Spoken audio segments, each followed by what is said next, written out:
Hello, everyone, and welcome to One Civil Law, and I hope you're having a great day. For today's story, we're going to try to cover at least some of the documents that were filed today in the Karen Reed case. It was quite a busy day with quite a lot of motions being filed, and I was able to download at least some of these from the Twitters.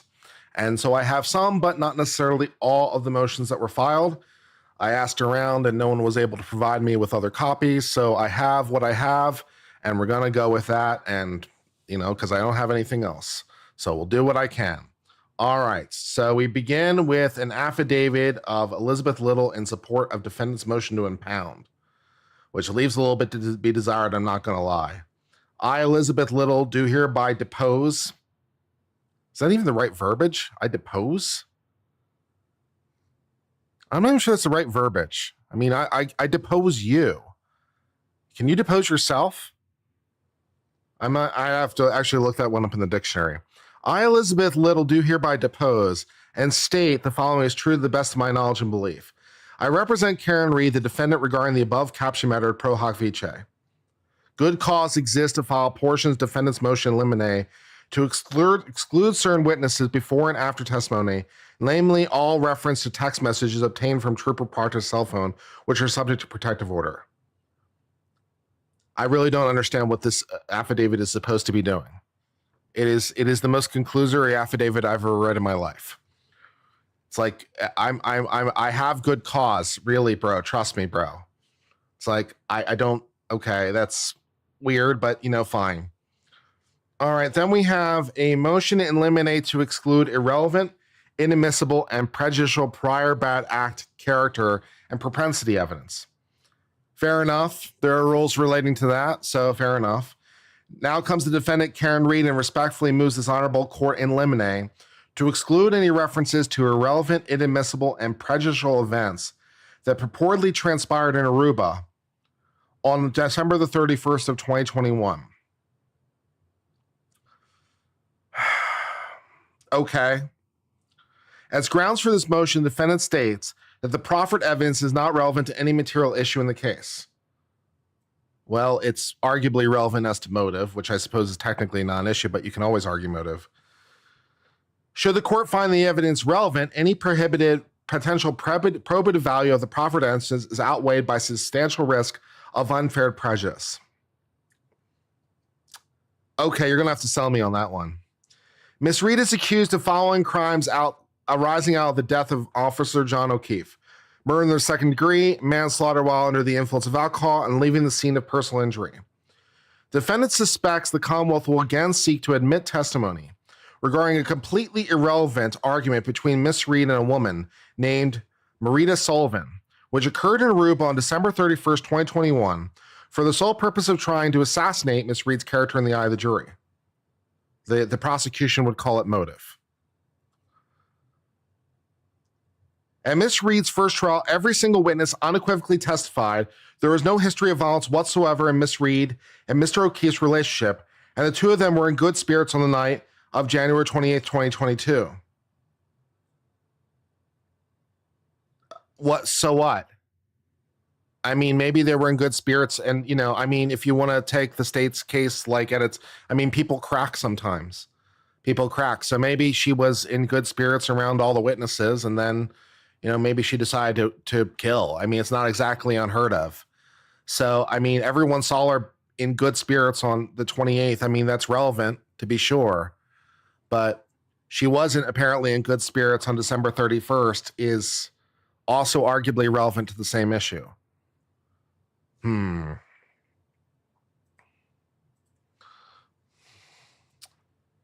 Despite this, Commonwealth repeatedly elicited inadmissible testimony regarding a verbal incident that occurred at Aruba 1 month prior between Ms. Reed and a third party, which has no logical relationship to the crime charged. It's motive. The Commonwealth has no reliable evidence to suggest the Aruba incident had anything whatsoever to do with John O'Keefe's death a full month later on January 29, 2022, or that this remote and isolated incident was even a point of contention in Ms. Reed and Mr. O'Keefe's relationship. But it's motive, though. At the first trial, the Commonwealth called Laura and Merida Sullivan to testify about a highly inflammatory incident in which Miss Reed apparently got angry at another woman, not the decedent, because she purportedly believed that Mr. O'Keefe had kissed that woman. Okay. Yeah. The Commonwealth intentionally admitted this prior bad act and character evidence, its motive, for no reason other than to solely Miss Reed's character in the hope the jury would indict her. The jury would indict? You mean convict? She's already been indicted. In the hopes the jury would indict her based on the fact that she was, in Maria Sullivan's world, an asshole. At trial, Laura Sullivan admitted that she was not present during the verbal exchange between Merida Sullivan and Miss Reed, so her testimony about the incident in Aruba is almost entirely comprised of inadmissible hearsay. Well, that's a more interesting problem, right? If she had heard the defendant herself say it, we could get past hearsay because statement from a party opponent. But if she herself didn't hear it, then where is she getting it from? And then now you have another hearsay problem. So hearsay is arguably a better argument than irrelevant or prejudicial. So hearsay is more promising. The Commonwealth, despite the court instructions about bad character and propensity evidence, the Commonwealth was permitted to elicit prejudicial testimony from Laura Sullivan that Mr. O'Keefe purportedly called Miss Reed crazy, and he had insinuated he was unhappy with the relationship. Statements from Mr. O'Keefe run into a hearsay problem. Merida Sullivan's trial testimony was also extremely prejudicial to Miss Reed. Her retelling of the verbal dispute with Miss Reed was not probative of any material fact or element, and it culminated with Merida telling the jury that Miss Reed sucks. Well, no, it doesn't relate to the element. That's true. But it goes to motive. So, and motive is relevant. Or motive, you can always offer motive testimony. So, I mean, okay. The Aruba incident constitutes inadmissible prior bad acts and character evidence, and its potential relevance is outweighed by the risk of unfair prejudice. Motion in limine concerning the introduction or exclusion of purportedly relevant evidence are properly made and considered before and during trial in the advance of evidence being offered. That's what they're for. The purpose of the motion in limine is to prevent irrelevant, inadmissible, or prejudicial matters from being admitted into evidence. And granting such a motion, a judge has discretion similar to that when she's describing whether to admit or exclude. Yeah, basically, it's just an evidentiary ruling in advance. Is basically what it is. That's what it is. Let me fix the margins real fast. Make it a little bit so you can see the other. Yeah, make it nice and margins nice. There we go. It is a fundamental rule that the prosecution may not introduce evidence the defendant previously has misbehaved, indictably or not, for the purpose of showing bad character or propensity. If that's why we were doing it, you'd be right. Although this type of evidence is sometimes admissible for other relevant purposes, such as to prove a common scheme, pattern of operation, absent of accident or mistake, identity, intent, or motive, this would be motive, these exceptions are not without limitation. That's true, they're not without limitation, but this feels like motive. This is going straight over your head? Which part?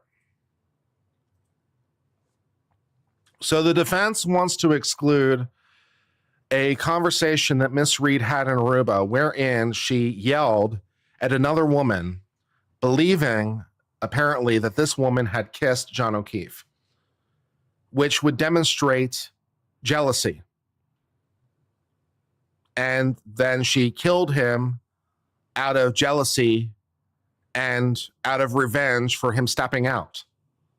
That would be her motive. And so the defense is arguing that this is irrelevant to any element of the crime, which is technically correct, but it's relevant as to motive, which is admissible. So does that help clarify anything? And I'm disagreeing with the defense. So far, I'm disagreeing with the defense. Does that help? I can't see what they're getting at. It doesn't seem well written. It's well written. I have no problem with the way it's written. It's very well written. I just think they're wrong. It feels super weak. I think their argument's wrong. And I think the defense's argument's wrong, but I don't think it's badly written. I just don't think it makes. I just don't think it's wrong. I think it's wrong. DUI would not agree. Okay, fair enough. Another lawyer may have a different opinion. Noted. I'm giving my opinion. What else? Do you understand what I'm trying to explain, though? Does what I'm saying make sense? Or do I need to explain it a different way? What, over a month later, she decided to kill him? Yeah, possibly. And not necessarily decide in like the strictest sense that she just basically snapped a month later. Yeah, why not? If that kind of thing happens, sure. Yeah. You understand? You just disagree? Well, that's fine. As long as you understand it, that's fine. Yeah, it definitely happens.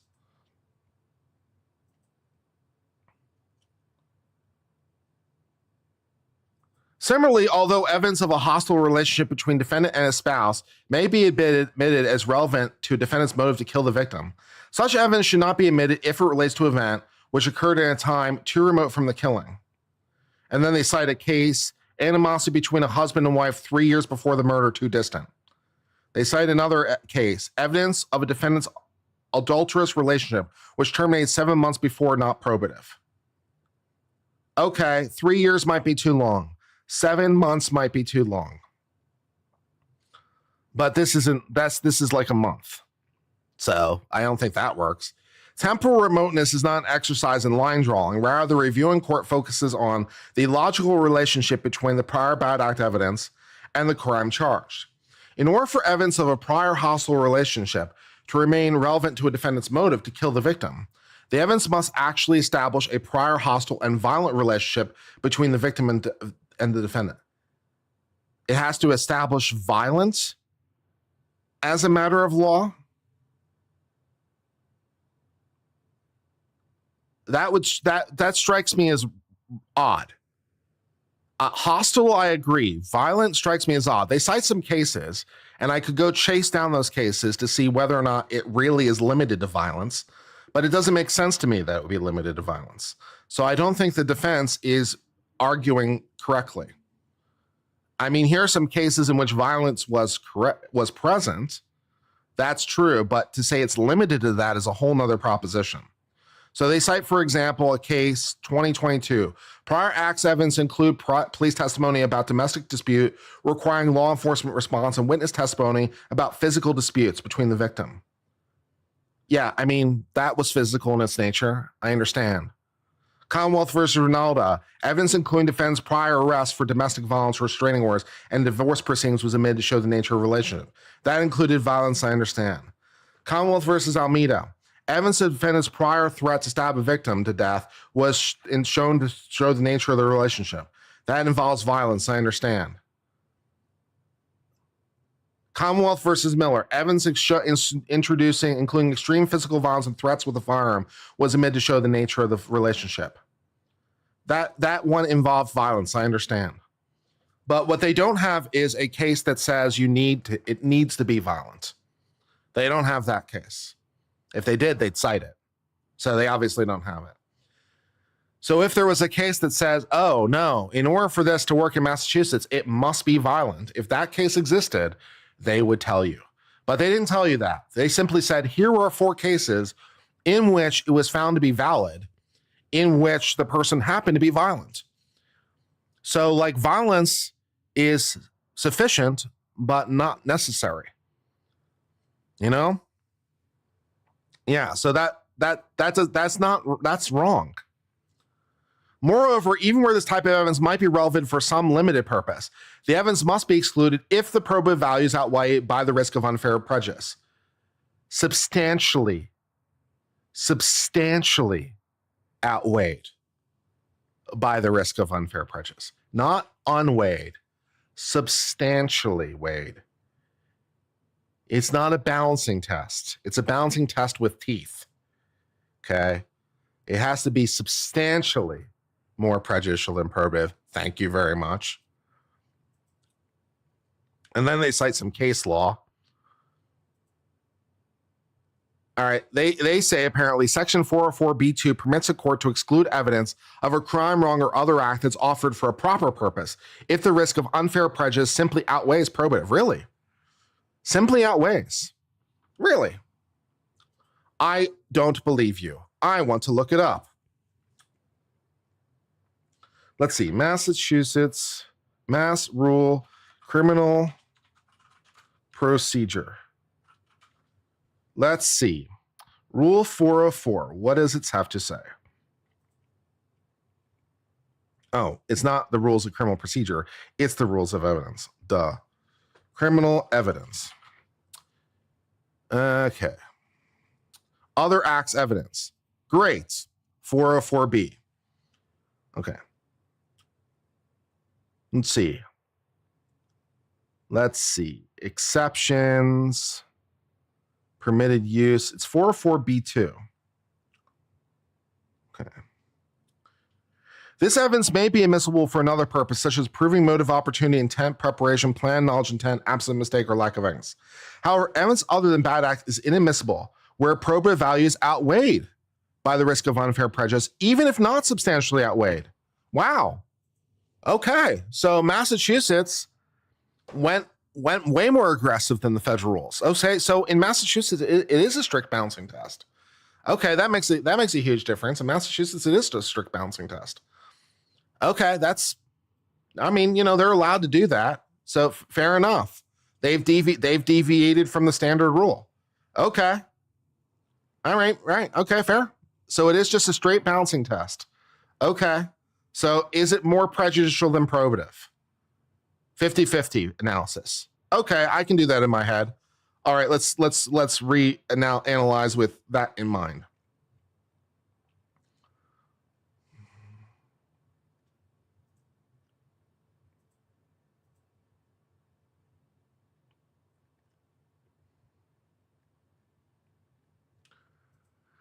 All right. Indeed, Massachusetts courts have long held where evidence of prior bad acts is relevant for purpose, such as intent or motive. It should be excluded if the probative value is outweighed by the risk of unfair prejudice to the defendant, even if not substantially outweighed. All right, fair enough, Massachusetts. You do you. You do you. All right. So now I have to figure out whether it's more prejudicial or more probative. Okay, as to motive. All right. Here, testimony by Marita Sullivan that Miss Reed became angry with Marita, not the decedent, on December 31st, 2021, because she believed Marita had kissed her boyfriend, John O'Keefe, is simply not probative as to whether Miss Reed has intent to murder John O'Keefe in 2022. Well, I don't know that I'd go that far. I don't think I'd go so far as to say it's not probative at all. But, okay. The event was remote in time, not that remote comparatively by the case law, and was clearly not an issue between O'Keefe and Miss Reed on the night in question, as evidenced by video surveillance footage from Waterfall Bar and Grill on the night in question, and testimony of 8 witnesses, all of whom agreed the couple appeared in happy and good spirits. Yeah, that only really gets you so far. Even in cases of full-blown domestic violence, it's not exactly unheard of for people to put on a face when they're out in public, and then for it to be a very different situation at home. So this argument's dumb. Like, how many cases have you heard about in your life where there is full-on, full-fat, no-nonsense domestic violence, but to everyone else in the world, I had no idea. They seemed like such a happy couple. I had no idea, right? Right. So, I mean, the fact that they were able to put on a good face at the waterfall, I'm not really sure gets you very far. You know what I'm saying? All right, great.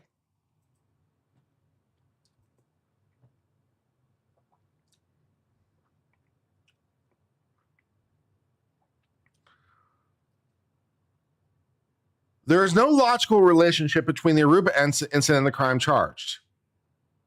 Disagree. The Commonwealth's attempt to characterize the misunderstanding as some sort of turning point in Miss Reed and Miss O'Keefe's is off base and unsupported by the evidence.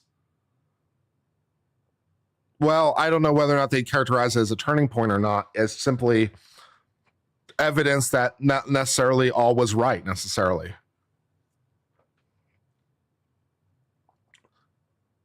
But from the text that day, he was begging her to come and stay the weekend. Again, Lynn, again, have you ever heard of a case of full-on, full-fat, no-nonsense domestic violence in which the person who is the abused is calling or texting or communicating to their abuser, please, I miss you, I want to spend time with you? Have you ever heard of that happening? Because I have. Okay? I'm just saying. All right? What happens behind closed doors is sometimes not reflected by their public face, even sometimes their text messages. Okay? I'm just saying. Okay? So, no, let's press on.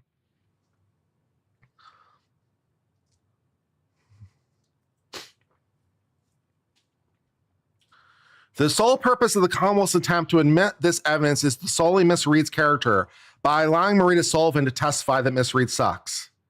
In Trump's America, women aren't believed anymore. Well, not a banned account. You're heading rapidly into being a banned account. That's inflammatory chat. And I don't really appreciate it, even for a super chat. So that's not very nice of you. This is not an issue about believing women or not believing women inherently or not.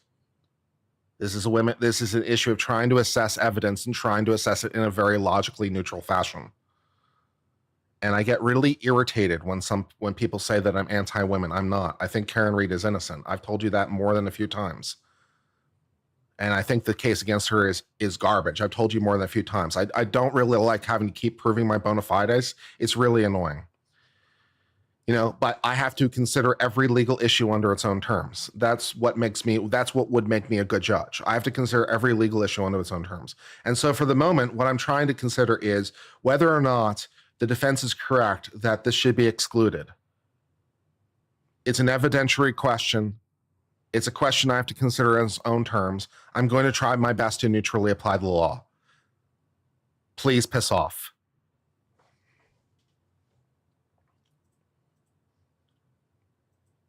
Is every argument between a couple motive then? Yeah. Yeah. Yes. You got it. Obviously, you can manipulate any negative conversation be a motive, but any dispute between couples reasonably for a motive? Yeah. Yeah, pretty much. Yeah. So if I know that you had an angry conversation with your significant other and then your significant other dies, yeah, every angry conversation is now motive for the murder. Of course it is. It's evidence for the motive of the murder.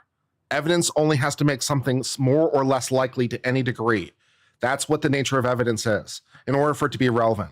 So the question is, would it be relevant? In other words, does it make it at all more or less likely? Okay, so your significant other died. Does the fact that you had an angry conversation with your significant other at all change the probability that you're the bad guy? To any degree? Does it change it at all? I'm going to go with yes. So therefore, every angry conversation is evidence of motive. Correct. You got any other gotchas, or can I keep reading? Great, moving on. Sounds angry? I'm a little angry. Not a banned account really pissed me off. That didn't help.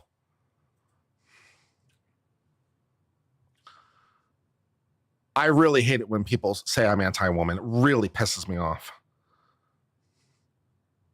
The sole purpose of the Commonwealth's attempt to admit this evidence is solely Miss Reed's character by allowing Marita Sullivan to testify Miss Reed sucks. If we're to believe the Commonwealth's best evidence that Miss Reed said, "Go fuck yourself" to Marita, when she temporarily believed she observed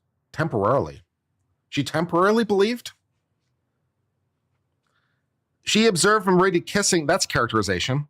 She observed Marita's kissing her boyfriend on New Year's Eve in Aruba. That evidence is simply not probative on a motive of murder of Mr. O'Keefe more than a month later, where the parties were by all accounts in good spirits. Again, No, for the same reasons I already said. Yeah, Lynn Britton says, I appreciate your take. I know I'm way too close for Winder to be found not guilty, but his judge making me mad and clouds my judgment. Right. So I'm going to do my absolute best, as I always do, to try my best to be neutral. I'm going to try to be neutral, even though I'm extremely pro Karen Reed. I'm still going to try to be neutral. I think I'm doing a reasonable good job at it. It's part of my job. Let's try to be neutral. It's the only way. It's the only way to be logically fair. Yeah, you know.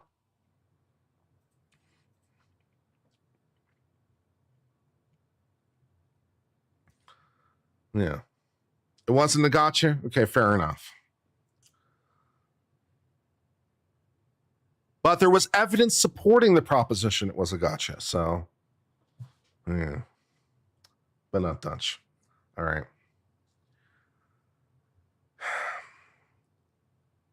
In order for there to be a logical relationship between the prior bad acts and the crime charges required by Commonwealth versus Pino, the jury would need to believe that Miss Reeds reacted with a verbal "go fuck yourself" when she believed she observed adulterous behavior on December 31st, 2021, but then subsequently flew into a murderous rage a month later when this event was remote at time and not the subject of any argument on the night in question. Well, not an argument anyone saw. But again, that doesn't necessarily mean there wasn't an argument. Or that there weren't other arguments. But, you know, I mean, okay. Yeah, the fact no one saw it and the fact it didn't happen are not the same thing. Is it adulterous if you're not married? Probably technically not, but we're going to let that one slide. She told the niece? Okay. Then if the niece is available to say that she said it, then that deals with the hearsay problem, no problem. So if the niece is available to say that Karen Reed said it, then that and she's in court to say it, then that kills the hearsay issue. So hearsay's gone. It's like, you want to try something else? Let's try a different. Yeah, the niece testified to it. Yeah, in that case, hearsay goes bye-bye. So the hearsay analysis disappears. Hearsay is no longer a problem. It's like, what else you got, right? No, she didn't. Geez. Okay, well, if she didn't testify about it, then the hearsay problem reemerges. So, you know, which is it? It's confusing to listen to many attorneys having conflicting thoughts on the same thought. Okay, no, she didn't. All right, if she didn't, then the hearsay problem reemerges. All right, then how do we know that Karen Reed said it? Then we're back to having a hearsay problem. It's confusing listening to many attorneys having conflicting thoughts on the same law. Well, I mean, you know, that's going to happen. Attorneys disagree with each other sometimes. I know, it's amazing. It's amazing.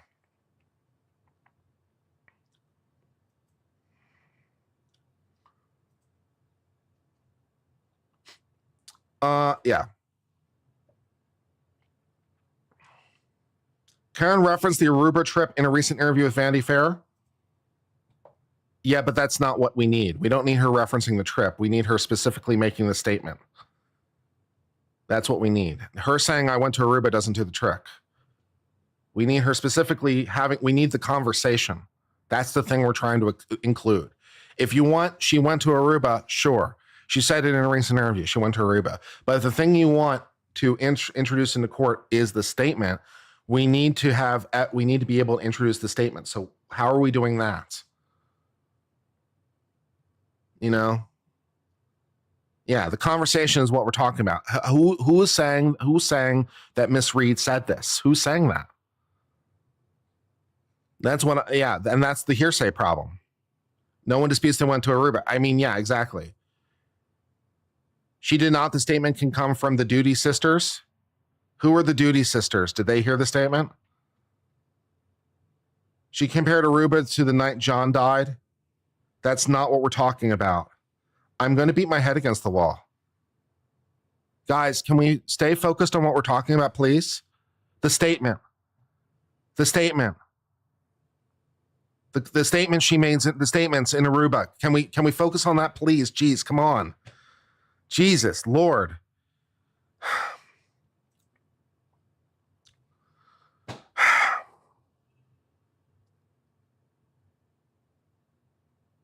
Pressing on.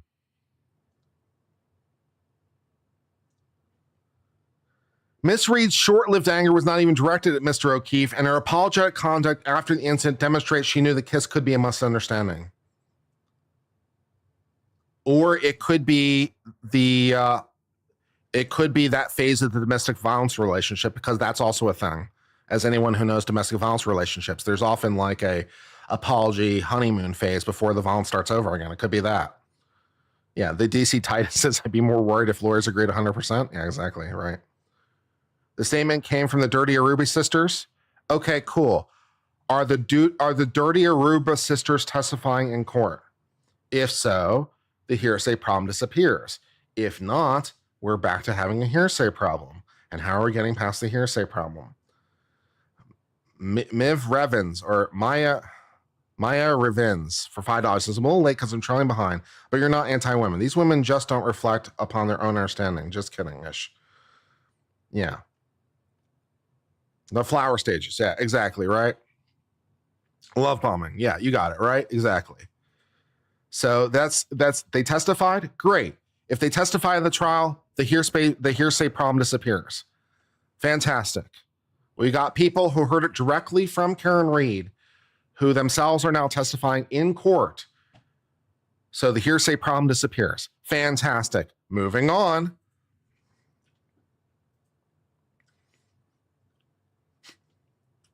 Miss Reed reasserts this evidence has no probative value regarding crimes for which she had been indicted. However, if the court finds that evidence is relevant, any marginal relevance of Miss Reed's temporary belief that Miss O'Keefe kissed another woman 1 month prior might have in terms of evidence a hostile relationship or intent to murder is far outweighed by the prejudicial inflammatory effect it will have on the jury. Okay. Pro Gamer for 5 years says, so glad you're countering this, Kurt. It's Sue Kendall. Grandkids share my YouTube name. Do you think they'll be able to keep the blood results out? I don't know. I'm not even sure I have that motion. I tried downloading the motions I could from Twitter, and I don't even think I found that particular motion. So since I don't have the motion, I can't analyze it, so I have no idea. But thank you for your super chat anyway.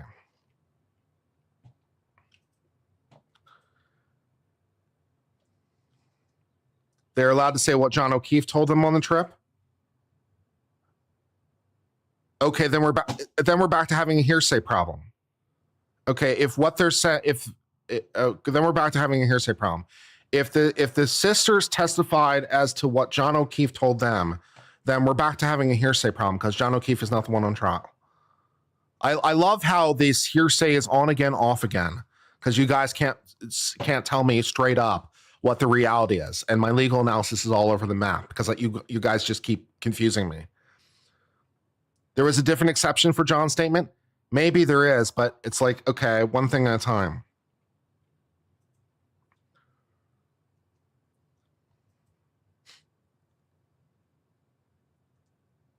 All right, let's see. The Commonwealth must be prohibited from calling witnesses to testify to inadmissible hearsay for the purpose of attempting to show a hostile relationship.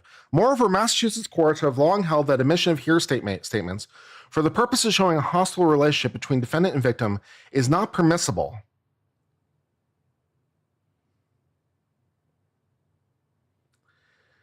Because it would entirely eviscerate the rule's important purpose on securing the correctness and completeness of testimony through cross-examination.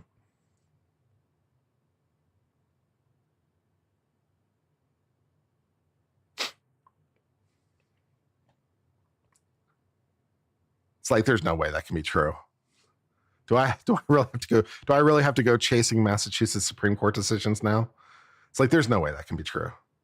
Hold on. While I do a quick.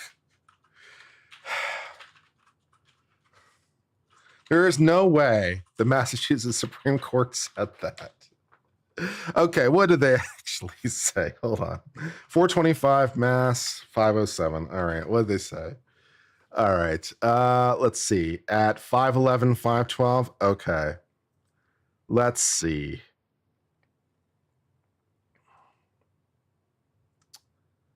All right.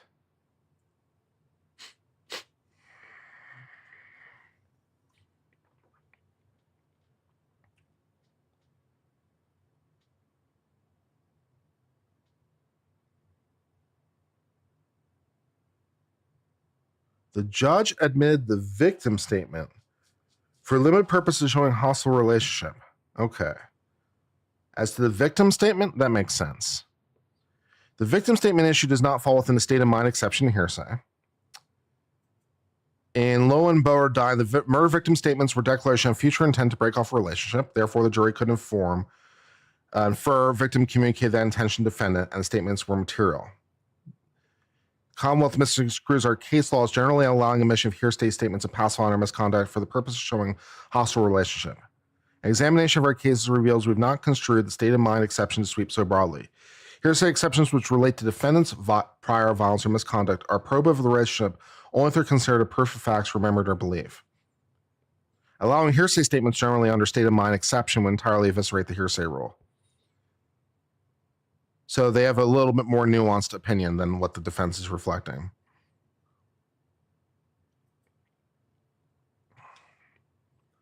The Commonwealth's argument in prior proceedings is testimony is admissible in order to show defense state of mind is misguided. Again, the events in Aruba took place. So as to John O'Keefe's statements,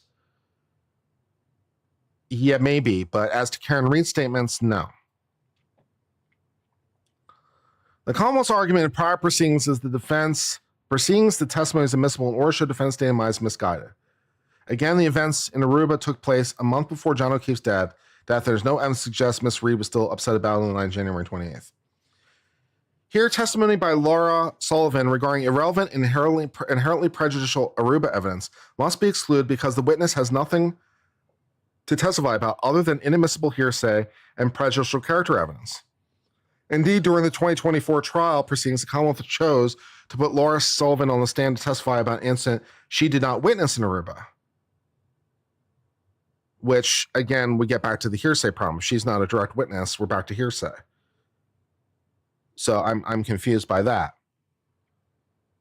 Off topic, can I do Lori Vallow? I've done Lori Vallow at parts before. I've talked about her before. She's a treat. You mean her pro se case that's coming up? Maybe. I don't know. We'll see. I'm doing this case, so if there's a conflict in time, this case wins. People didn't really watch me when I did the Lori Vallow coverage. They weren't really popular about, but that they really like this coverage, so I'm going to give the people what they want. Okay. Laura Sullivan was also permitted to testify about her completely irrelevant negative impression of Karen during the planning of a Aruba trip. Yeah, I mean, that makes sense. The Commonwealth then elicited additional inadmissible and prejudicial hearsay from Laura, who told the jury that Mr. O'Keefe told her that Karen is crazy during a later conversation, and John insinuated they were unhappy. That might fit a little bit closer into the case that I was just skim reading.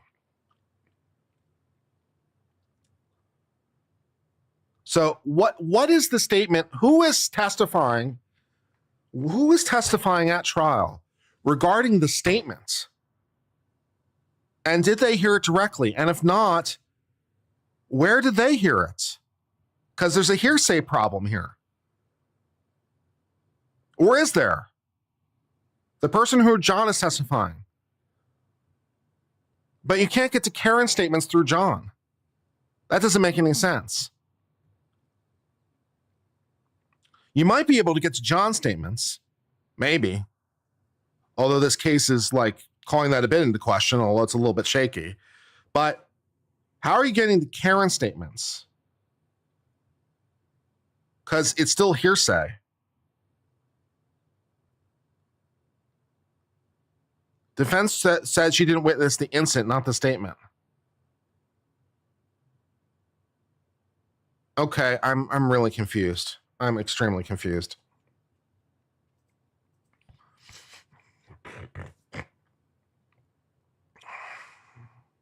They're being tricky? Maybe. That's why I'm trying to get clarity from you guys, and it's not happening. Read the motion's wording. I'm fucking reading the motion's wording. I'm fucking reading it. I'm doing my best.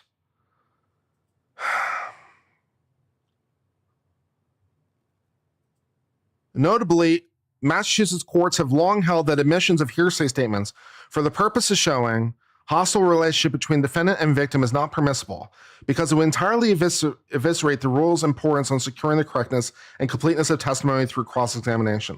Thus, all of Laura Sullivan's testimony regarding the Aruba trip constitutes prejudicial and inadmissible hearsay, which must be excluded. Well, I'm gonna make my decision based solely on the issue of it being prejudicial. I'm gonna go with no. I don't think it is substantially more I don't think it is more prejudicial than probative.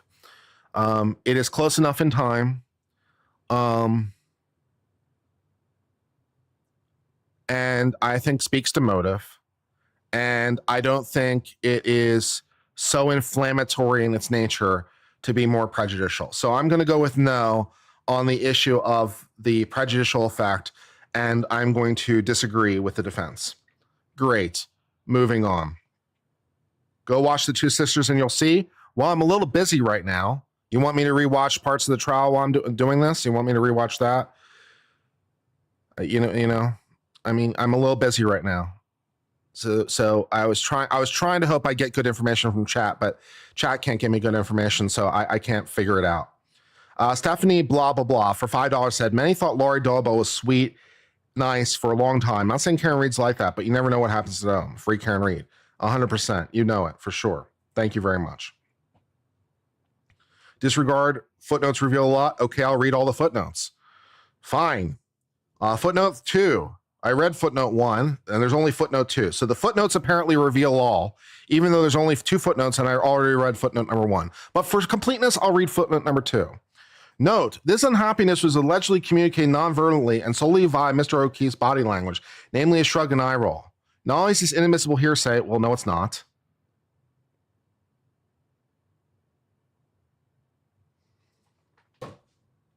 No, it's not.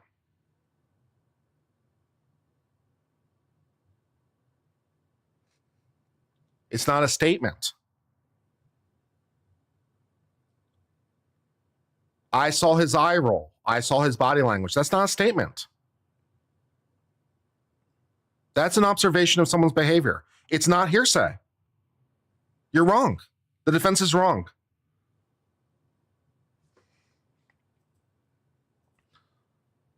Not only is it inadmissible hearsay, it's not hearsay of any description, but it's an interpretation of a gesture, not an assertion of actual words, which would make it hearsay, and thus calls for speculation.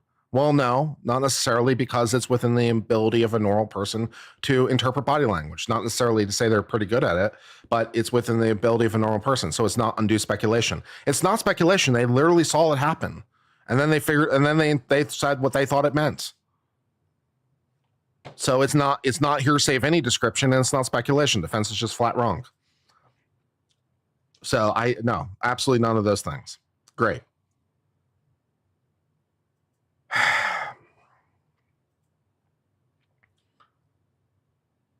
I think party opponent exception might cast past hearsay for Karen's statement, only if the person who heard it is testifying in court. If the person who heard it is testifying in court, then yes, it would get past the hearsay exception, no problem. Yeah, that's easy. It doesn't matter. Bev will deny it.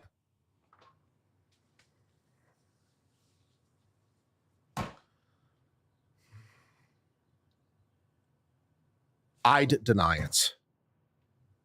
But that's not what the point is. That's not the point. The point isn't whether or not Bev will deny it or not. The point is to try to give good, constructive legal analysis and try to provide a firm and reasoned legal opinion of my own. If you just want to know what Bev will do, I don't know why you're watching this at all. Bev is going to deny everything that helps the defense. You already know the answer to that.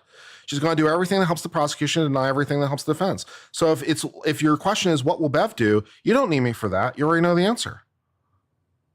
If your question is, what should Bev do? Then that's more my lane. That I can help you with. In my opinion, Bev should deny the motion. Bev will, in fact, deny the motion, I'm sure. So Bev and I agree. So, what of it? What more do you want from me? What more do you want from me?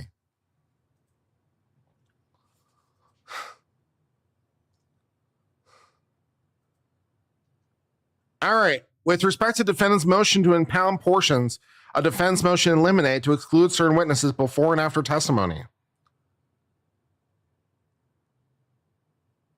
Now comes the defendant Karen Reed and respectfully moves this honorable court for order impound €50 from €50 from Pro Gamer. Thank you very much for the generous super chat. Karen Reed is so much more important topic for the country than Lori Daybell. That's also fair. Lori Daybell's horrific and extreme, but doesn't scare me like the layers of corruption.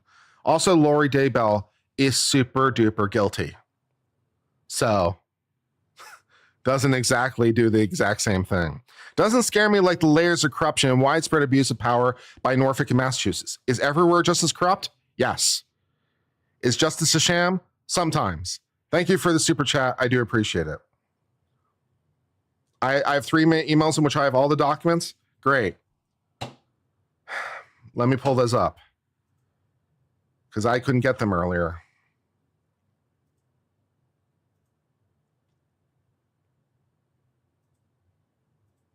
Please gavel credit the as the gavel drops Discord. Okay, I will be happy to do that. All right, let me download all those attachments. Let me download all these attachments. And let me download all these attachments. Outstanding. I forgot that it was in the Discord and I could have gotten it there. I've totally forgot about the Discord. I remember the Discord and I could have looked it up myself, but I forgot it existed. Thank you for helping me out. It's appreciated. You sent me an email about the tail light. I saw it. But I'm not really trying to reinterpret evidence right now. I'm trying to provide legal determinations as to, various things. That's what I'm trying to do.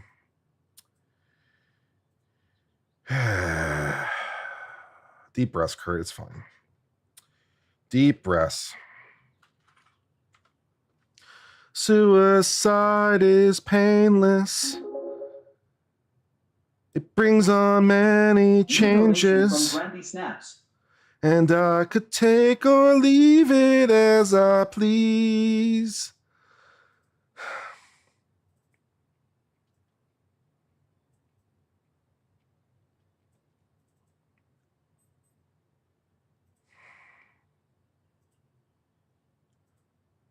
Path too long. That's just great. Path too long. That's just fucking bullshit.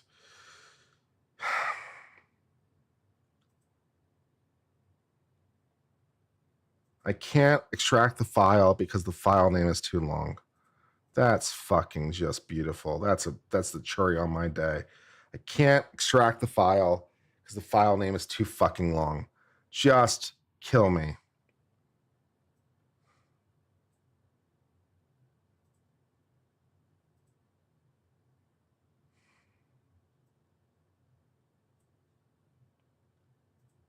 It literally is not letting me copy the file to Windows because the file name is too long. And I can't rename it because it's in a zip file. All right, maybe I can download it directly. How about that? Where is the file? 582. Let's see. 582. 582. Where is 582?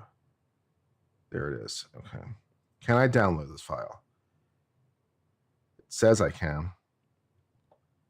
Ha ha ha ha ha ha ha. Victory. All right.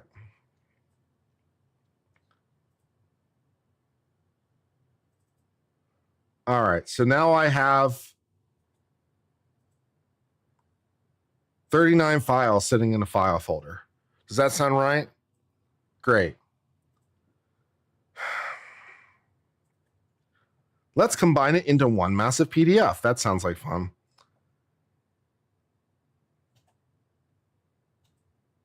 Great. Now it's combined into one massive PDF. Exciting.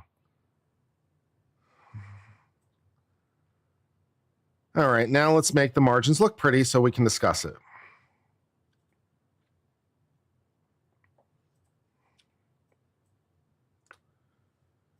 Okay. Make the margins look pretty.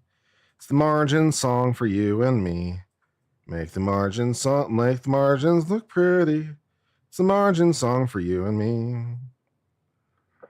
Margins are good for you and me together.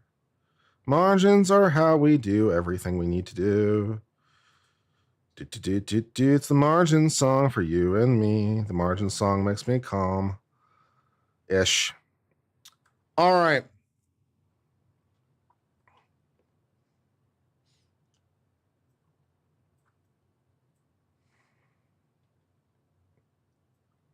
Great. Fantastic. All right. Let us pick this up with this letter from Mark Betterow to the chief of police of Canton. I remember this being read, and I thought it was pretty spicy. This letter was not designed to win friends and influence people. I'll tell you what. All right. I wish I had a Snickers, right? Change the name. I couldn't change the name because it was in a zip file. Okay. Dear Chief Rafferty, along with co-counsel Tim Bradley, I represent Aidan Kearney, also known as Turtle Boy, who's scheduled to appear in the Stoughton District Court on March 18th, 2025, in connection with his alleged witness intimidation of Canton Town Selectman Christopher Albert on March the 4th, 2025, outside of the D&E Pizzeria, which is owned by Mr. Albert. This matter is being investigated by Detective Brian Tolley of the Massachusetts State Police. I write to formally request the Canton Police Department. What else do you guys want? So something else in Pro Gamer? What's your problem?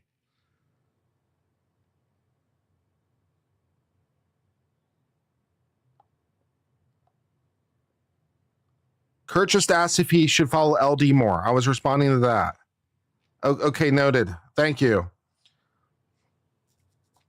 All right, so you can't have a CCTV camera watching your shop? Not if it records audio, apparently you can't. You sound agitated? I am agitated. I'm extremely agitated. You're correct. I'm extremely agitated. Correct. You got it. I seem tired? I'm also that. Your skills of observation are legendary. I write to formally request the Canton Police Department commence a criminal investigation into Mr. Albert for apparent violations of the relevant law, interceptions with wire and oral communications, both generally and regarding the interception of Mr. Kearney's oral communications outside D&E on March the 4th of 2025. As detailed below, there's conclusive proof that Mr. Albert repeatedly intercepted oral communications of people outside D&E without their actual knowledge and unlawfully possesses an intercept device with the intent to commit unlawful interceptions. To the extent that this is where it gets spicy. To the extent that the CPD is incapable of conducting a fair and unbiased investigation due to Mr. Albert's position as a town selectman, which grants him oversight of the CPD and your term of employment and compensation. Holy shit. The aggrieved party bringing this issue to your attention is Mr. Kearney, also known as Turtle Boy.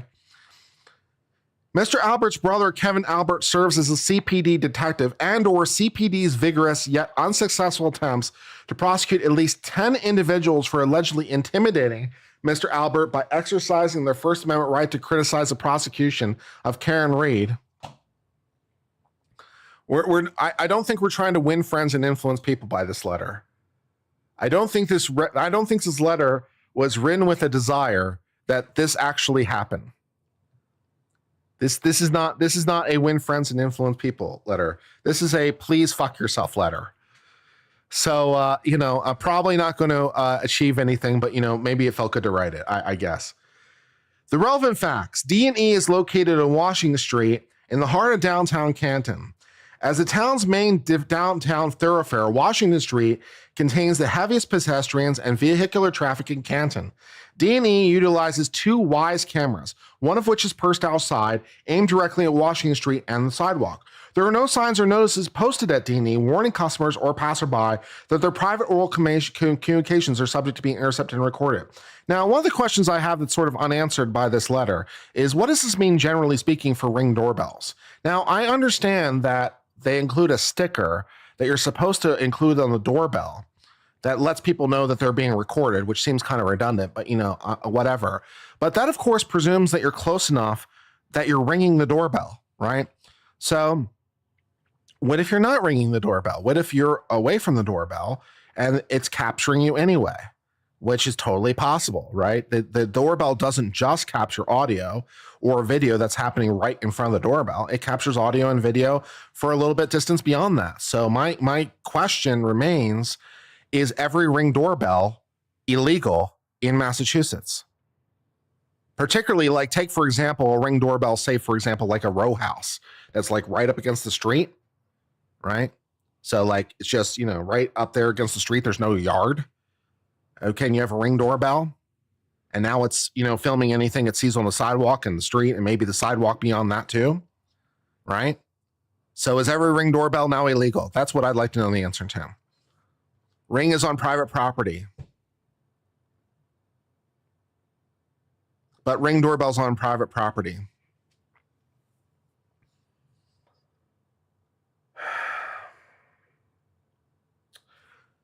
That doesn't matter. D&E is also private property.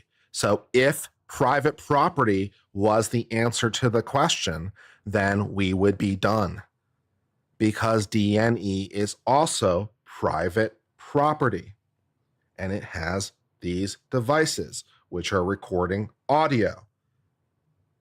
So the Ring doorbell is no different in this respect than the WISE camera. They're both on private property, both recording the public, both of which might not have noticed they're being recorded. Do you get it yet? The sidewalk is private. Right. No, first of all, the sidewalk is public. The sidewalk is public. But that's true in both cases. The sidewalk is public. The row house with its Ring camera viewing the sidewalk, it's viewing the public. It's the same. It's the same.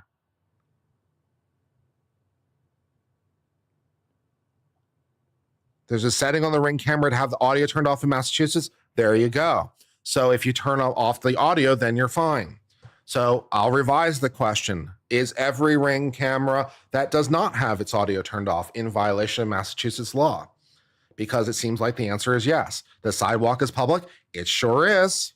You got it. There's no expectation of privacy in public. Not under the statute, there's not. Nope. As the letter itself will illuminate if we ever get there. Expectation of privacy is irrelevant. Being in the public is irrelevant. They don't matter.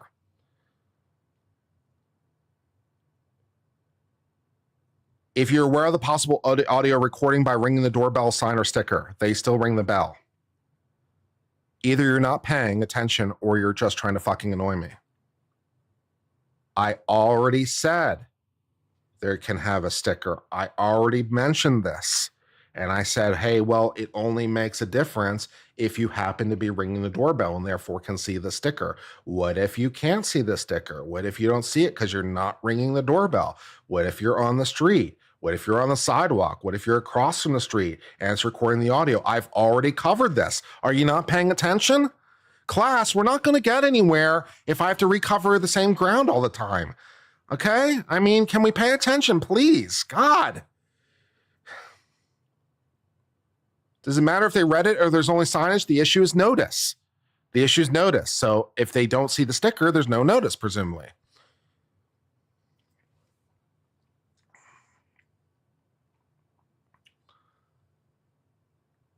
As reflected in Detective Tiley's March report outlining Kearney's alleged witness intimidation, Mr. Albert acknowledges that D&E's exterior camera intercepts and records audio from anyone within its range, much like a Ring camera does. In other words, Mr. Albert admits that he can and does intercept and record private oral communications made by anyone in D&E's proximity, much like a Ring camera does. Are you getting it yet? irrespective of their ignorance to the fact they're being eavesdropped or recorded, much like a Ring camera does. Are you getting it yet? Shit.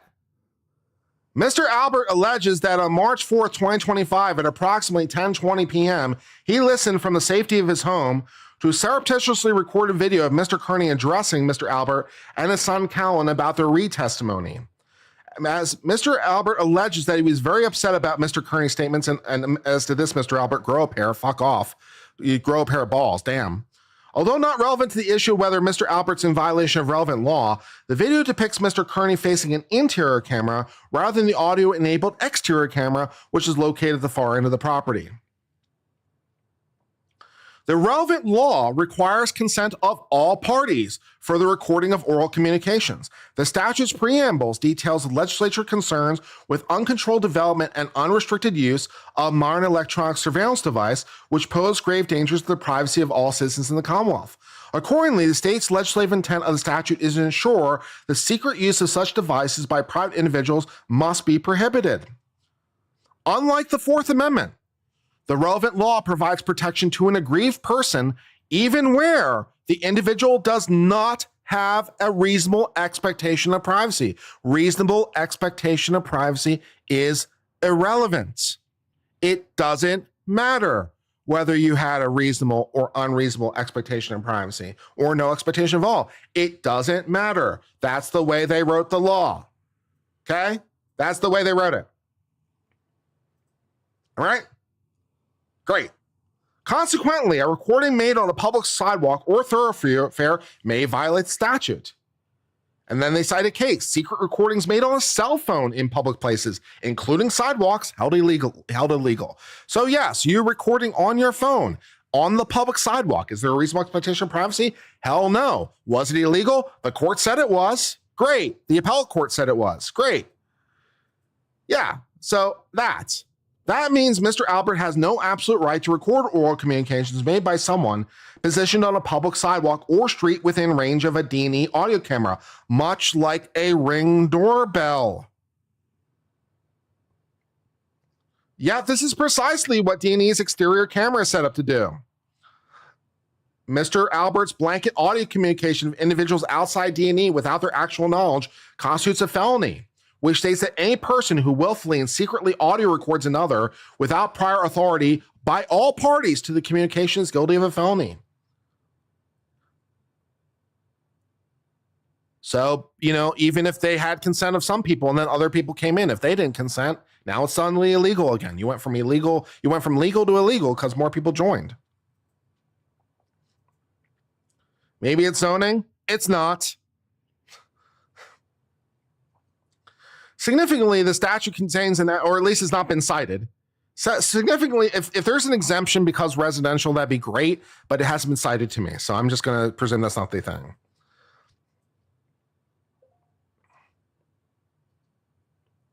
Significantly, the statute contains an evidentiary presumption that proof of the installation of any intercepting device by any person under circumstances evincing an intent to commit interception, which is not authorized or permitted, shall be prima facie evidence. So the mere fact you installed your Ring camera means you are in violation of the law.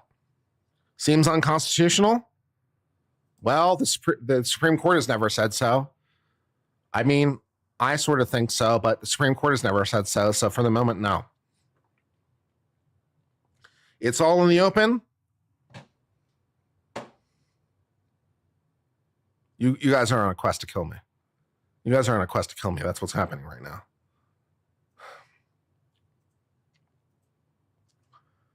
Freedom of speech.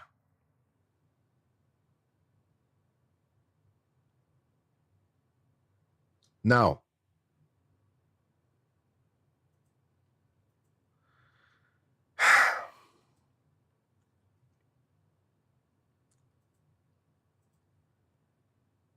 The recording is not speech.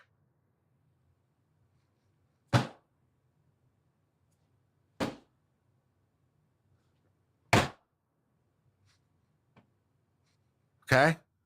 No.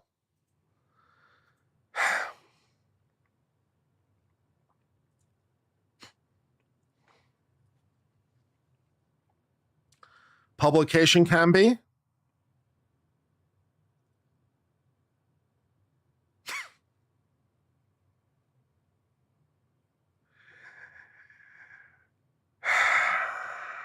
Swing low, sweet chariot, coming forth to carry me home.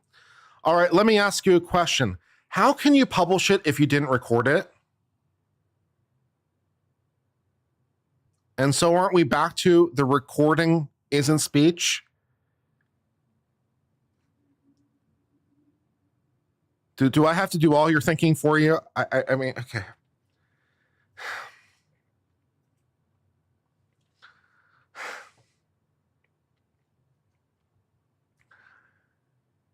Moreover, Mr. Albert's prior dissemination of the recordings from D&E's cameras to mock supporters of Karen Read at the same time he's repeatedly and unsuccessfully accused them of intimidating him is troubling and supports the need for the investigation.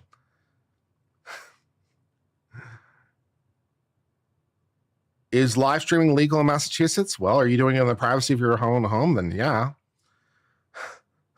Are you doing it in a public? Probably not.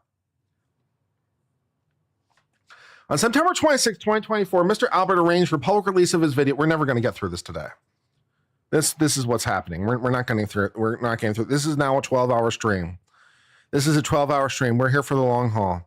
At some point, I will take off my pants and probably start talking about law with a lampshade on my head.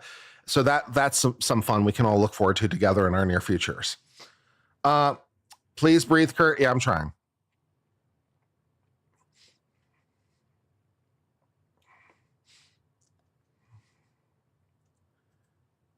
On September 26, 2024, Mr. Albert arranged for public release of a video from one of these cameras to humiliate an individual who had the temerity to peacefully exercise her First Amendment rights by writing FKR on her vehicle window while it was parked in front of the D&E.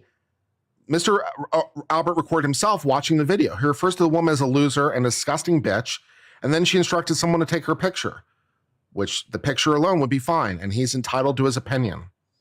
He's entitled to have the opinion that the person's a loser and a disgusting bitch. That's freedom of speech. That's freedom of speech. Because it was spoken. Great, moving on.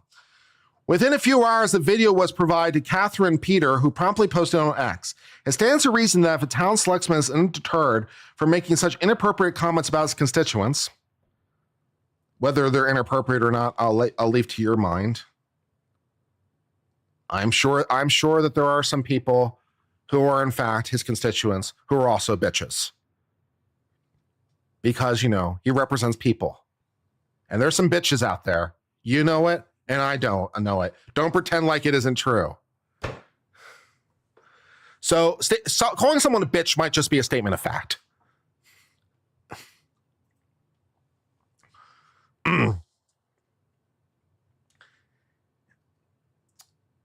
And if he's brazen enough to publicly disseminate this video to shame someone exercising her freedom of speech, which he's entitled to do. He's entitled to do that. He's allowed to shame someone for exercising their freedom of speech. That he's allowed to do that. That's freedom of speech, bitch. He is more than willing to secretly intercept and record oral communications made by others. That makes no logical sense whatsoever. That makes no logical sense. Since he seems completely willing to call people mean names and insult them, it totally means that he would record people secretly. That doesn't flow. That is bad logic, and I deduct from you one lawyer point. For these reasons, we request that CPD investigate whether Albert's investigation oral communications, Mr. Kearney, or anyone else within range of cameras violates the law. Respectfully, Mark Batterow. Exciting. All right. We did the coverage and protocol, so I'm not doing that again. Long story short, I have no problem with this media order. The court is right. Pressing on. All right. Motion for protective order. The Commonwealth respectfully moves pursuant to rule for the Honorable Court to establish a protective order restricting the public dissemination of all communications to be provided to defendant on March 10th, 2025, detail and discovery. These orders necessary to effectuate the well-established privacy and safety interests of witnesses and victims' family. I think we know who they are at this point. So I'm not sure what point it is, but okay. Furthermore, certain materials are being provided as discovery in this case may be evidence in an unrelated pending criminal case. The issuance of a protective order is the inherent authority of the court, and protective orders shall shield litigants. The Commonwealth agrees this protective order be set without prejudice. Sure, why not? That sounds fine.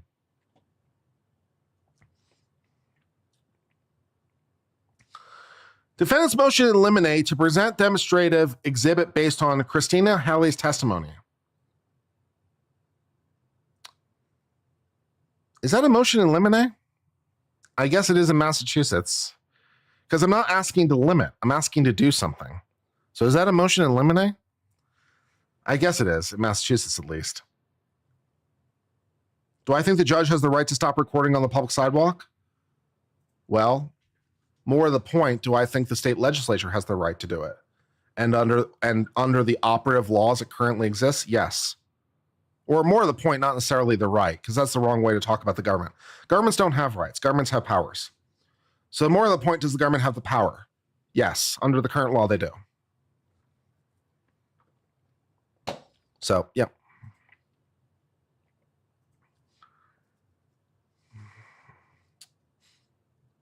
And it is also the audio, not the video. Is it covert? Well, that's the premise of the thing, yes. You're demonstrating motive to kill us all in chat? If wishes made it so.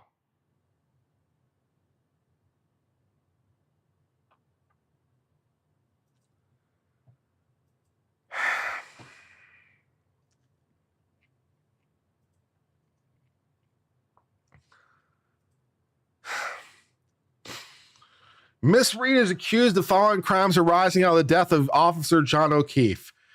On January 29th of 2022, Mr. O'Keefe is captured on video surveillance footage, leaving Waterfall Bar and Grill with a cocktail glass from the bar in his hand. The Commonwealth claims this glass remained in Mr. O'Keefe's possession at the time he arrived at 34 Fairview View and was broken in the early morning of January 29, 2022, outside the Albert residence after being struck by the tail light of Miss Reed's vehicle. Over the course of several searches, law enforcement received numerous pieces of glass from the yard outside 34 Fairview and the rear bumper of Miss Reed's vehicle, which somehow remained there despite, being towed and the blizzard and everything, which, miracle glass staying on for the ride, let me tell you what. The source of the glass recovered from the bumper of Miss Reed's vehicle and the lawn of 34 Fairview is material and relevant. I agree. If you could source it to the glass that O'Keefe held in his hand, that would go a long way. If you could manage to do that, that'd be great. At the first trial, Christina Hanley, a forensic scientist at the Massachusetts State Police Crime Lab, testified for the Commonwealth about the pieces of glass recovered from the crime scene and from the bumper. The testimony lasted more than an hour and spanned 37 pages. Through her extensive testimony, Ms. Hanley discussed 16 distinct pieces of glass recovered from 34 Fairview Road and the bumper of Miss Reed's vehicle. These 16 pieces of glass originated from 4 separate sources. That's not helpful, because if we're talking about the glass, then we need to talk about the glass. So if they came from other sources, then that doesn't help. Some pieces of glass came from the same source, meaning they were originally part of the same object. How do you know that, incidentally, is a whole nother thing, but okay. Ms. Hanley's testimony is very intricate and difficult to follow without some sort of visual aid. God have help. God have mercy. God have mercy. I am. During trial, Ms. Hanley herself frequently needed to refer to her notes and request the counsel repeat questions to keep various pieces of evidence she was discussing clear. To remedy the problem, the defense proposes the use of demonstrative aids consisting of one chart spanning one page, containing representation of all recovered pieces of glass and graphics deciphering which pieces came from which source. Yeah, okay. The proposed chalk tracks directly with Ms. Hanley's testimony report. The chalk is chalk the name for an exhibit? What is the chalk? Is chalk now named for an exhibit? What is the chalk? What does chalk mean? The chart? It probably should be chart, but that definitely doesn't say chart. It says chalk. It definitely says CHALK.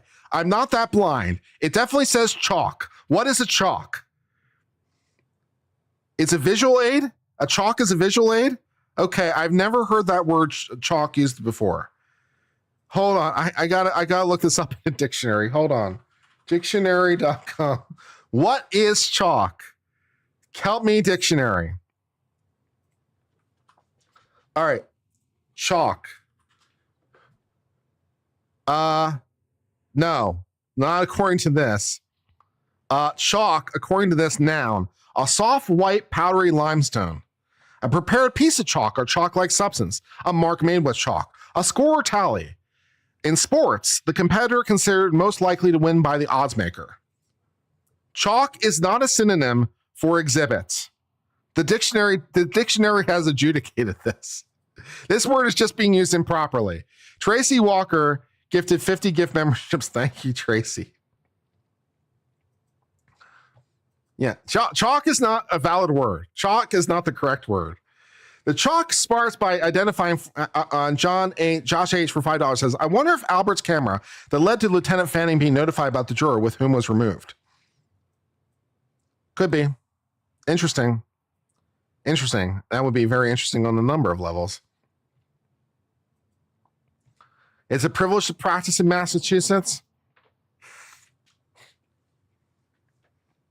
Well, I personally am heartened to know it's not a requirement for me to practice law in Massachusetts. God save me. The fact it's a privilege means it's not a duty. And the fact it's not a duty means I don't have to do it. So you can't make me. Excellent.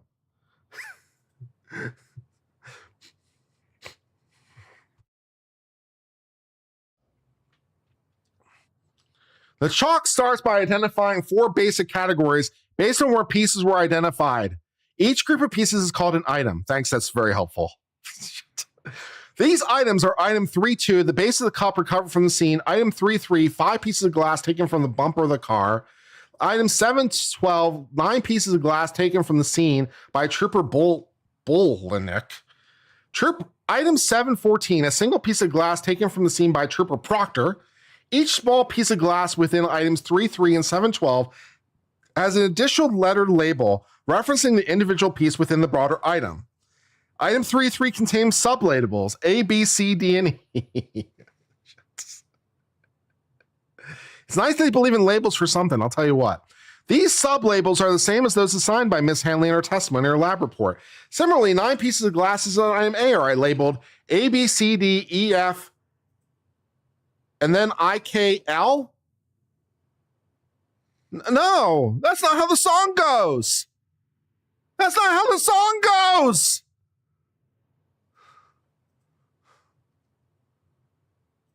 For each individual piece of glass, the chart includes a graphic next to corresponding label based on where other pieces of glass match. Is the alphabet different in Massachusetts? How backwards is the state? Commonwealth, whatever. Thank you for the additional 50 gift memberships. It's very nice of you. Thank you. They did change the song. I noticed they changed the song. I noticed that. I saw someone sing the song. They sung the new alphabet song, and I'm ready to start a riot. I am ready to start a riot and burn something down. I don't know what it is I have to burn down, but I'm ready to do some arson. I'm ready to do a little arson and some vandalism. I'm ready to torch some things over the new alphabet song. I don't know who needs the arson, but I'm in for it. Let me know what we're doing. Let's go. Let's ride.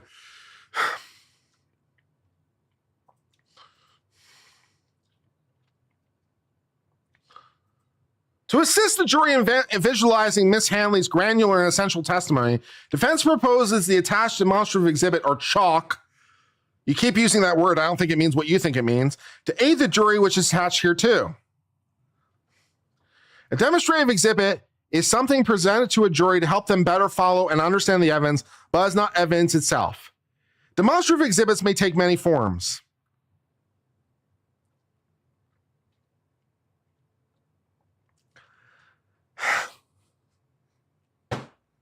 Yes, that's true. Including live demonstrations, charts, and even literal chalk on a blackboard. It's very helpful information. Thank you. Demonstrances are particularly useful where a party presents complicated testimony that may be difficult for a jury to understand or visualize. It might be mime. It might be mime. I want to see that demonstrative. I want to see interpretive dance demonstrative. That's what I want to see. I want to see mime and interpretive dance and some shadow puppets. That's what I want to see. I want to see a puppet show with a little stage, the little portable stage, with the curtain, and they bring the curtain, and then there's some stick figures. Hi, my name is Karen Reed. Hi, my name is John. Oh, John, I love you. I love you too, Karen. Here's my car back in you. No! I want a damn puppet show.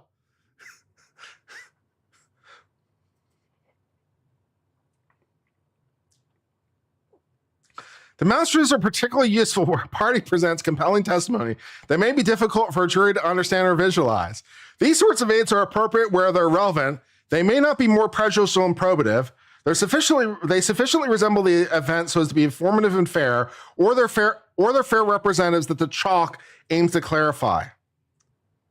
Finally, the court has broad discretion in determining whether to admit the demonstrative aid.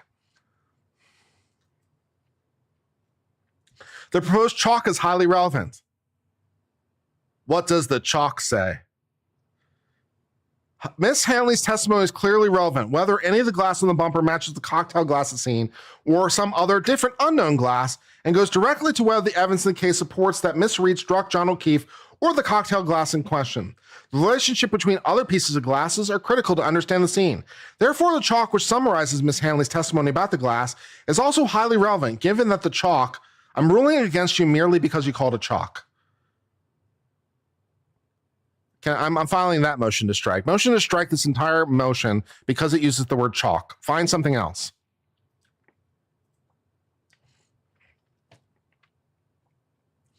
Without a chalk, our jury is truly lost. I am sending every member of the jury some chalk.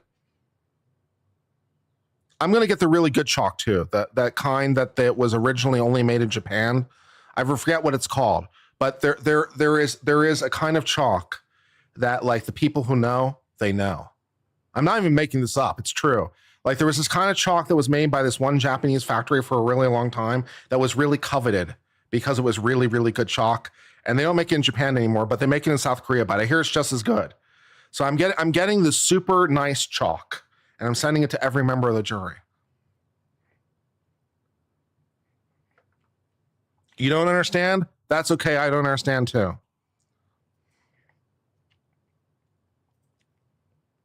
Hagurimo chalk. Yeah, that sounds right. It doesn't break. Yeah, it doesn't break. It's much, much more expensive than normal chalk.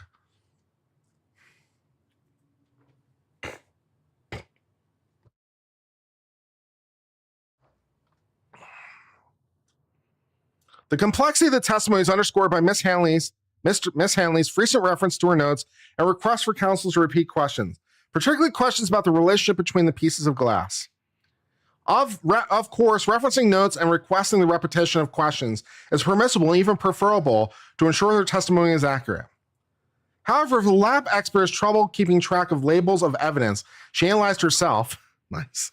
Surely the jury would have even more trouble making sense of this critical evidence, making the chalk not only relevant, but essential. The chalk does not prejudice the Commonwealth in any way. Prejudicial chalk. That's a new one. Yeah, this chalk is prejudicial. It doesn't like black chalk.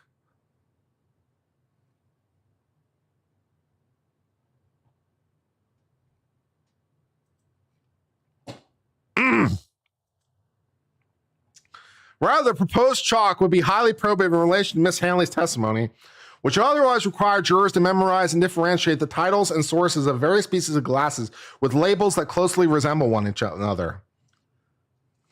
It's merely a depiction of which glass pieces match which others and are visual representations of Miss Hanley's live testimony. Given the chalk corresponds so closely with Miss Hanley's testimony, a witness for the Commonwealth, it's difficult to see how the chalk could be remotely prejudicial. Even if the court finds there's some prejudicial tendency to the proposed chalk,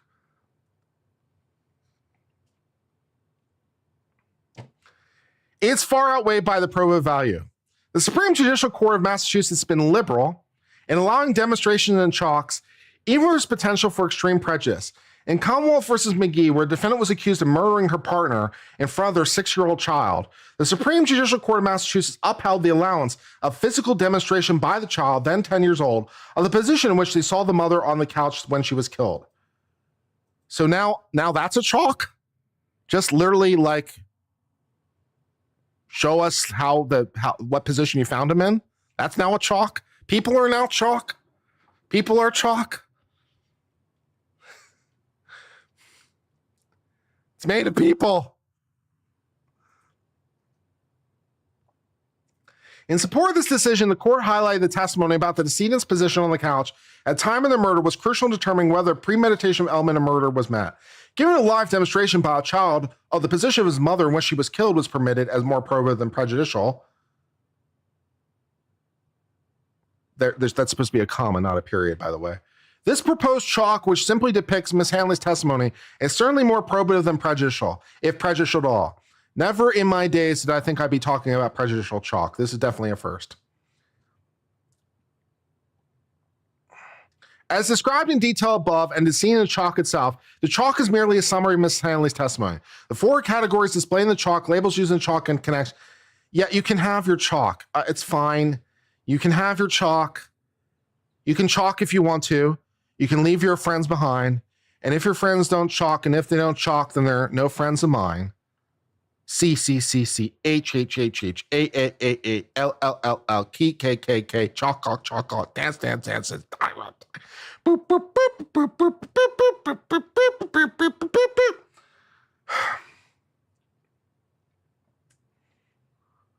All right.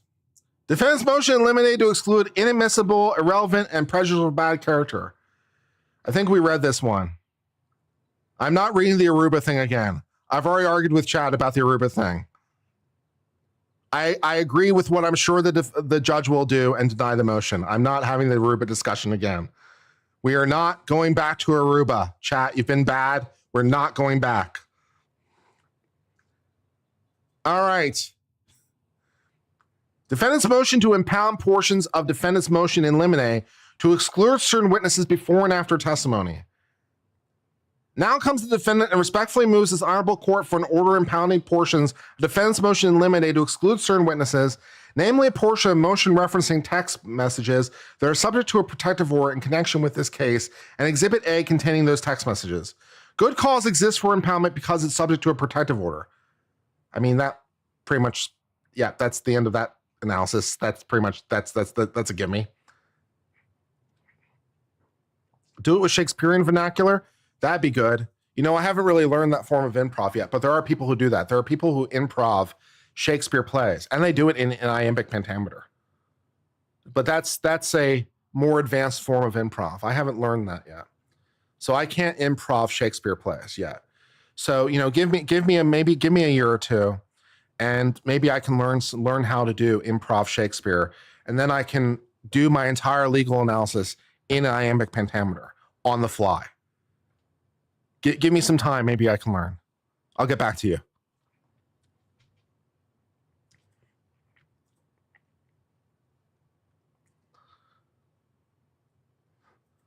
All right, we read Elizabeth, we read that one. All right, defendant's motion eliminate to exclude certain witnesses.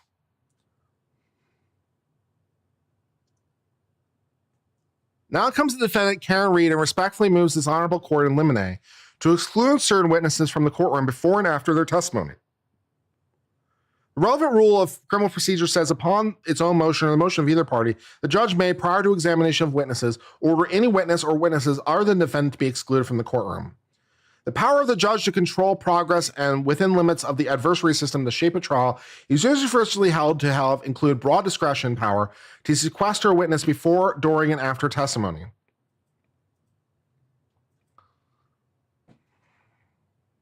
Am I saying lemonade on purpose? Nope. Ms. Reed specifically requests that this court exercises broad discretion to exclude Brian Albert, Nicole Albert, Colin Albert, Julie Albert, Chris Albert, Jennifer McCabe, Matthew McCabe, and Brian Higgin from the courtroom before and after the testimony. Nice. As this court likely recalls, after they testified, members of the Albert and McCabe families proceeded in the gallery with the O'Keefe family facing the jury sporadically throughout the remainder of the trial, including closing arguments. Following trial, a juror reported to Vanity Fair that he or she felt it was utterly inappropriate. The Albert and McCabe families were able to stare down their jury from their position in the courtroom gallery. One juror reported to Vanity Fair that he or she felt intimidated by the presence of Albert and McCabe families, calling their presence in the courtroom small gallery facing the jury completely and utterly inappropriate.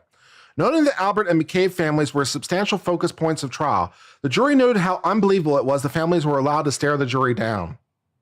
Nice.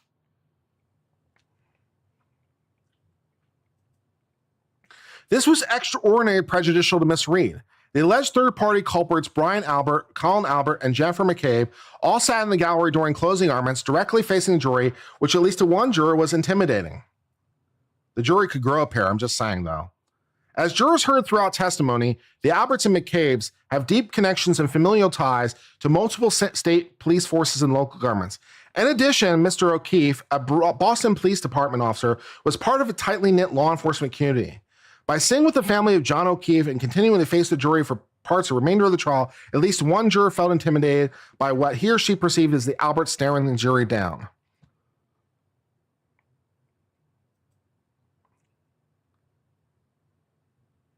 Here, the judge has broad discretion or sequestration of witnesses before or after their testimony. A defendant has constitutional right to a fair trial to be decided by an impartial jury, free from intimidation and undue influence. Again, at least one juror reported feeling intimidated. Ms. Reed respectfully requests the court to exercise its discretion. Sounds pretty reasonable to me. I'm sure it will be denied. All right, I need a break because I've been going for an hour and a half. I need a break, and you guys can, talk about whatever it is you guys talk about when I'm not here. So I will be back as soon as practical, and probably have put on some sweats because I need something a little bit more relaxing for whatever this is. Yeah, I'll get back to you guys.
All right, were you good, Chad, in my absence? Probably not, but that's okay. All right, let's see. Defendant's motion for in limine for review. Now comes the defendant respectfully moves this honorable court to order the jury to be taken to the view of the crime scene.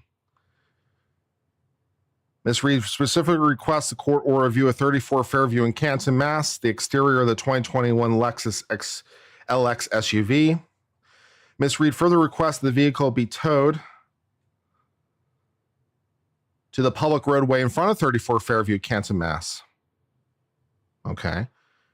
Finally, Ms. Reed requests this honorable court permits Reed to attend the view subject to any reasonable restrictions the court deems necessary. The relevant law provides the court may order a view by a jury impaneled to try a criminal case. Ms. Reed states that permitting the jury to view the crime scene located at 34 View and the vehicle at issue was to assist the jury in reaching a verdict. I'm actually not sure you actually want to do that as the defense, to be honest. I might have to end the stream early. My stomach's a little sour, or at least go back to more break. Allowing the impaneled jury to view the crime scene at 34 Fairview would be particularly useful because law appears to be much more expansive in photographs than it does in person. In addition, allowing jurors to visually inspect the vehicle will assist the jury in assessing whether Mr. O'Keefe's injuries are consistent with having been struck by a portion of the vehicle. Although what is seen on the view may be used by the jury in reaching their verdict, in a strict and narrow sense, a view may not be thought of as evidence. Properly speaking, no evidence should be taken or testimony or comments made during the taking of view. During view, the essential features of the crime scene may be pointed out by counsel, being permissible merely to point out to the jury marks, matters, and things, but otherwise speak to the jury. As with the decision to whether hold the view, the decision to allow the defendant to be present within trial discretion. Ms. Reed respectfully requests the court allow her to be present for the view, subject to any reasonable restrictions. I'm not really sure that's really a good idea for the defense, to be quite honest. I'm not really sure that you really want, I'd have to think about it, but I'm not really sure that you want to put the car at the scene and Miss Reed and the car at the scene. That feels dangerous to me. That feels like you're creating an association between those things that is potentially prejudicial. So I'm not really sure that's a wise thing for the defense to be doing. Presumably they have their own reasons, but it doesn't necessarily strike me as a great idea. I mean, view the crime scene, I understand. View the SUV, I understand.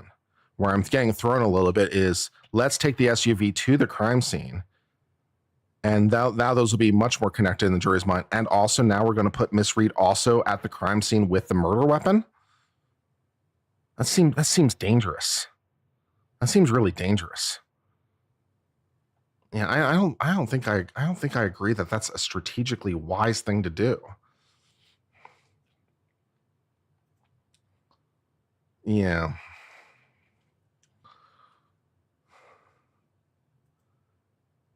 Yeah, while we're at it, let's get Miss Reed in the car and have her back up at 25 miles an hour. I mean, it's like that doesn't sound like a good idea either. You know what I mean? It's like I mean, it is like literally the prosecutor's dream to like put the murder weapon in the defendant's hand, like very literally. It's something they often try to do. Like, this is the knife. Like, and if I can find an excuse to get the defendant, if the defendant takes a stand, obviously this is like one hell of a thing, right? It's like, if the defendant takes a stand, if I can find a reason to put the knife in the defendant's hand as I'm asking him about it, and heaven forbid he waves it around in any way, like, geez, man, I've just won, right? So like, you're basically doing what the prosecutor would want to do. You're basically putting the murder weapon in Karen Reed's hand at the scene of the murder. It's like, are you sure you want to do that? That doesn't sound like a good idea to me. That sounds like a very bad idea to me. Are we sure the prosecutor didn't think about this? Because that sounds questionable to me. I have questions. I have real questions. Yeah, Sarah Boone in the suitcase, right? Yeah, exactly, right? It's like we make it much more real. We get Sarah Boone interacting with the suitcase, like at all, like in any context, right? We put the murder weapon in her hand. It's a prosecutor's dream. They love it. It's great. It's like, and now the defense is basically asking to do it. It's like, why would you ever do that?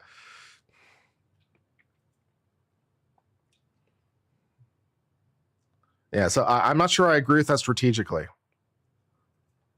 Maybe there's a reason to do what I'm not thinking of. I mean, these lawyers seem like they're pretty smart. They seem like they're pretty smart, pretty accomplished lawyers. So it must be that they're thinking of something I'm not thinking of. It must be they're seeing something I'm not seeing. I wish I know what that was, but you know, yeah. They're not disputing Karen Reed was at the house with her car. It's a given. If you don't understand what I'm talking about, I can't explain it to you in any simpler language. I tried my best. I really did. I tried to explain it in as simple language as I can. If you're not understanding what I'm getting, I don't know what to tell you, man. Jesus Lord. Didn't hurt them last trial. Did they do that? Did they bring the car to the scene? And Miss Reed, did they do all those things at the last trial? Did they do that? I mean, I obviously didn't see that happen. Did they do that at the last trial? They brought the car to the scene and had Miss Reed there also at the same time. They do all those things? They did?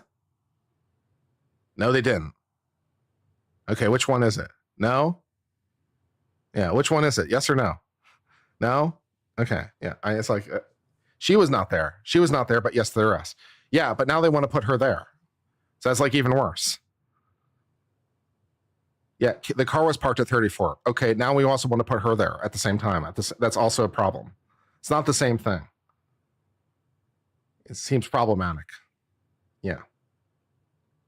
Yeah, it seems problematic. Yeah. If I were the prosecution, I think I'd let her go there.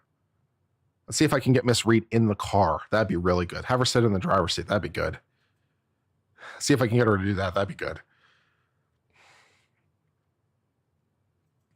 As a prosecutor, I'd strongly think about supporting that motion. Defense motion eliminate prohibit testimony regarding funds paid to experts for the purpose of voir dire. Why?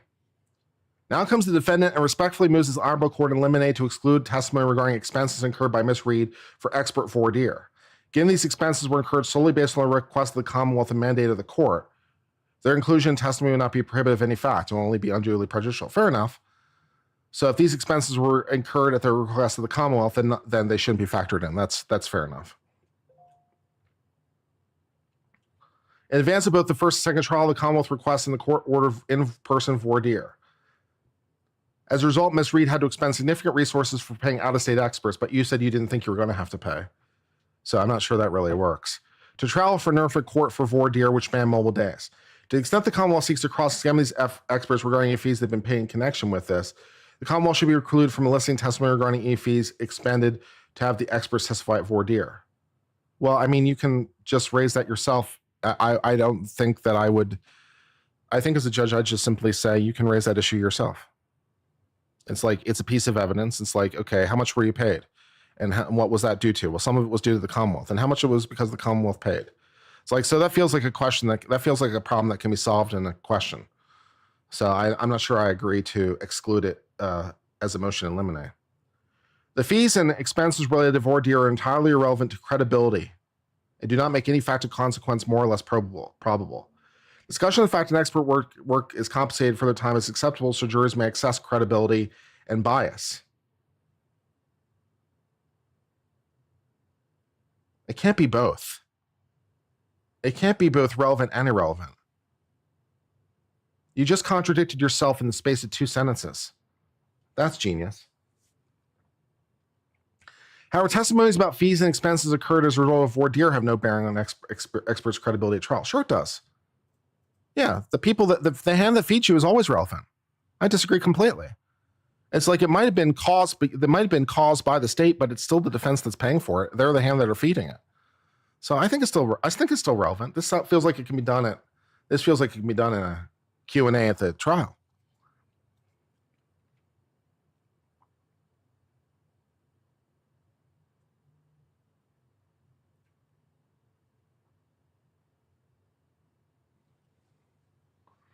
They don't want the jury to know how much they're paid because it's largely to travel. I mean, it's still relevant to it.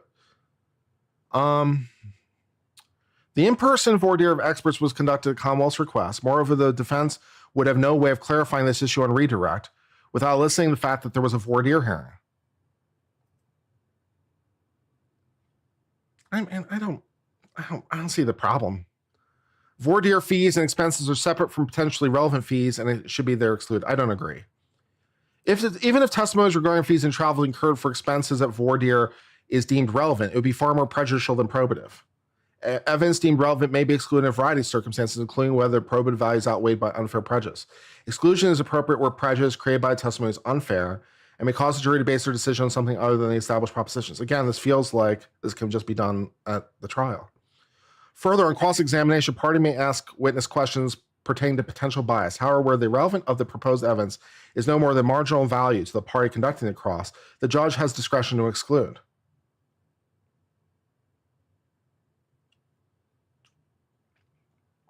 Discussion of expenses and fees for expert witness incurred as a result of lengthy voir dire would be highly prejudicial while lacking probative value. Expert fees and costs related to voir dire by the court has no bearing on expert bias at trial. Sure it does. They're still being paid by you. However, because these expenses were high, particularly whereas here one expert had to testify at two separate voir dire hearings, the jury may come away with negative assumptions and feelings towards Reed. They may make assumptions about her financial situation or believe the costs and expenses are related to her trial testimony. Well, it's related to their ability to testify, so it kind of is. The jury could feel that experts are hired guns based on inflated numbers or come to judge Miss Reed based on assumptions about her financial situation. Such emotional considerations may impermissibly No, I don't agree. The prejudice would not be remedied by an explanation of expert voir dire process. In fact, such an explanation will only serve to further prejudice Miss Reed. When an expert voir dire is conducted outside the presence of jury, the separation may be viewed as a tool to prevent bias. Commonwealth versus Richardson holds, although it's for the court to determine whether a witness is qualified to testify as an expert, there's no requirement the court specifically make the finding in open court upon proffering by the open party. Such an offer and finding by the court might influence the jury in its evaluation of the expert, and the better procedure is to avoid acknowledgement of these witnesses' expertise by the court. While Richardson specifically focused on whether a judge must qualify an expert as an expert out in front of a jury, it ultimately includes considerations about experts' qualifications. Ultimately, disclosures of fees and expenses included for voir dire would create an inaccurate, improper image. No. The purpose of the experts sharing their standard fee on the stand is to allow the jury to hear and consider bias. Voir dire may be useful to determine their qualifications and admissibility of facts under the testimony. Allowing testimony at trial regarding expenses incurred as voir dire would undermine the purpose of the disclosure and integrity of voir dire. If voir dire expenses are shared, it could incentivize parties to insist on in-person expert voir dire to drive up litigation costs for their side. Probably, and that present inflated number of jury to create a misleading and prejudicial image. Maybe, but that's just good trial tactics. This incentive would pervert voir dire, turning it into a weapon as opposed to a tool, like it's not a weapon now. Yeah, I don't agree with any of that, so I would deny that motion by the defense.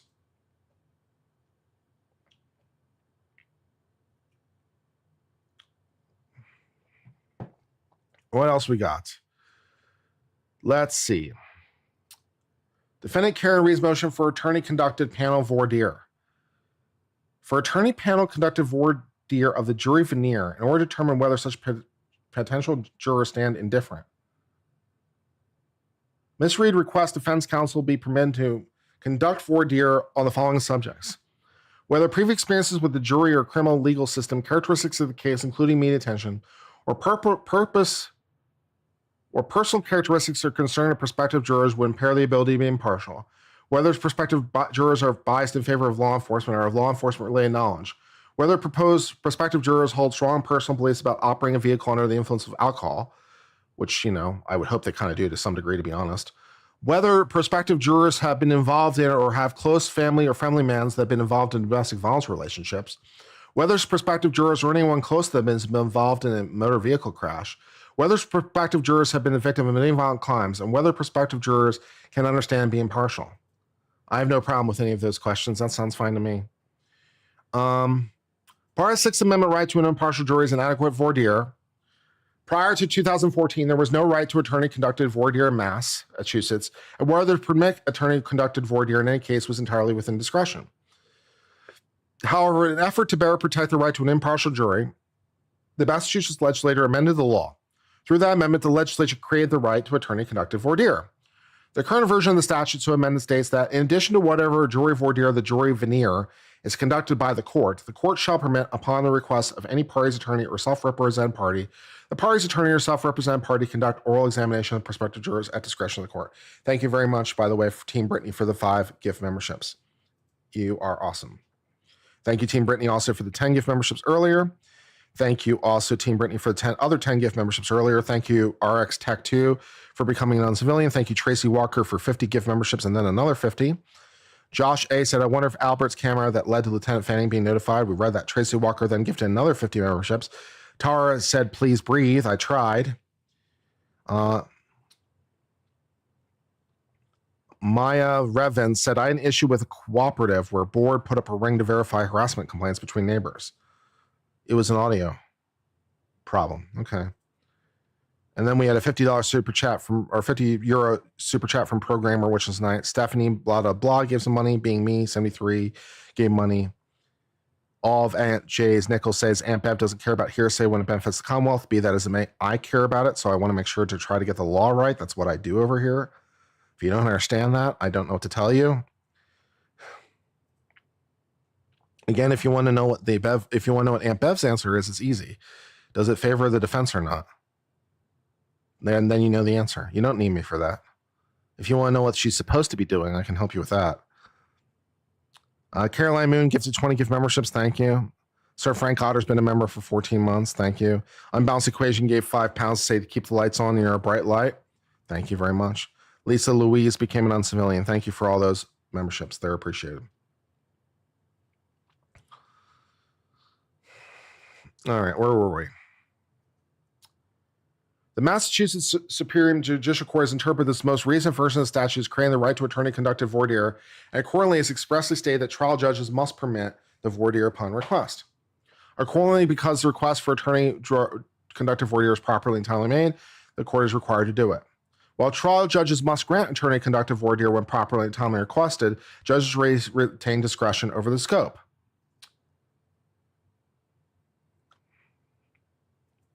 The rules, critically though, Rule 6 also issues guidance that the judge should generally approve a reasonable number of questions intended to reach certain permissible ends or inquire into certain topics. Rule 6 also instructs that in doing so, judges should consider the goals outlined in the rule, which permits parties and their attorneys to participate in the process of identifying potential juror biases.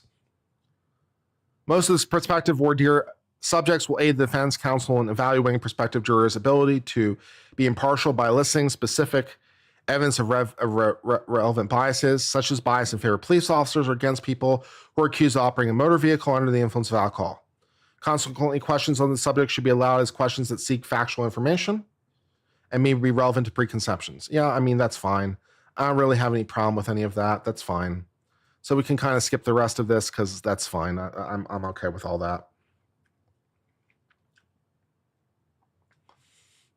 Defendant's motion for order prohibiting the Commonwealth and its agents with speaking with or having contact with any witness once they've taken the stand, which is, I just thought was just generally the rule.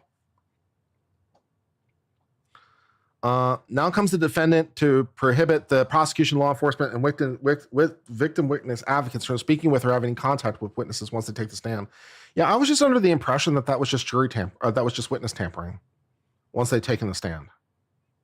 I thought that was just flat out witness tampering. I didn't know we need a special rule for that. Thank you, by the way, for the 770 of you who are here. We seem to have lost some people. We had over 1,000. Maybe it's because I yelled at you guys. I don't know. Maybe it's because I'm not happy fun guy today. A little tired, maybe.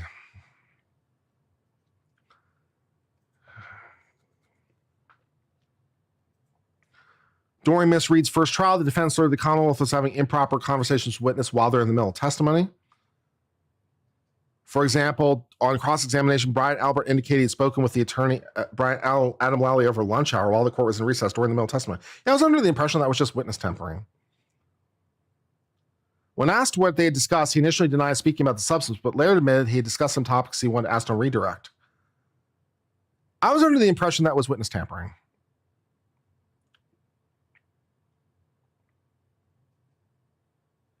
As grounds for this motion, Ms. Reed states the court has discretion to prohibit communications between witnesses, attorneys, and third parties. I was under the impression that was just witness tampering. I didn't think you could do that. So, Okay. Yeah. Defense motion to impound defendant's motion eliminate to exclude irrelevant, inadmissible, and prejudicial evidence regarding alleged harassment or intimidation witnesses. Yeah, I mean, that's even true of the defendant, by the way. If they take the stand and their like testimony breaks, they're not even allowed to talk to their own attorneys during the break. They're not even allowed to talk to their own attorneys about the break during the break. It's like, you're on the stand now. I can't talk to you anymore. Like, you know, you're on your own a little bit. You know, I mean, I can still obviously object and stuff, but I can't like talk to you about your testimony. Yeah, and it's like, yeah, it didn't stop the Commonwealth. Apparently not. Apparently, it didn't stop the Commonwealth. I mean, you know. I mean, are there any other attorneys in the chat other than me? I mean, there might be some, or maybe some paralegals, or like other people who are really familiar with law. Tell me if I'm wrong.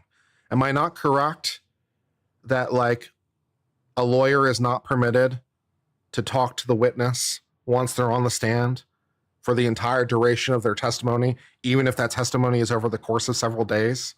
So if you're on the stand for 7 days, right? If I'm your lawyer and you're the defendant and you've taken the stand and you're testifying now for 7 days, am I not prohibited from talking to you about your testimony for that entire 7 days? Or did I misunderstand something? Because I thought I wasn't permitted to do that. Do I need to go back to law school or something? That's what I thought. That's what I thought. Yeah, that's what I thought. But apparently the Commonwealth doesn't think that way for some reason. Yeah. Yeah, it's like I was like, did I get some sort of did I get something catastrophically wrong here? It's like, I don't think I did. Damn. Yeah, I mean, yeah, it's like, okay, I didn't know I needed a rule for that, but okay. Defendant's motion to impound, eliminate, to exclude irrelevant testimony relating to the grand jury. I mean, yeah, that's fine because the grand jury is secret. The proceedings are secret, but I still can cross-examine you about it. So anything relating to that would have to be done under seal. Yeah, they have their own rules. Apparently, Massachusetts has fun and exciting rules all the time. I know. Some of them are even written down. Some of them are even written down.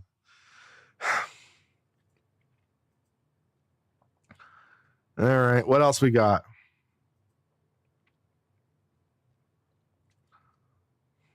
Yeah, you know what's bad when you have to make a motion for people to follow the law. That's what I'm saying, right? It's like, wait a second. I thought that was just not allowed anyway. I was like, why do I need a motion to prevent that? I thought that wasn't allowed anyway. It's like, why am I making a motion to prohibit something that's already prohibited? I'm confused. Right? And it's like, oh, okay.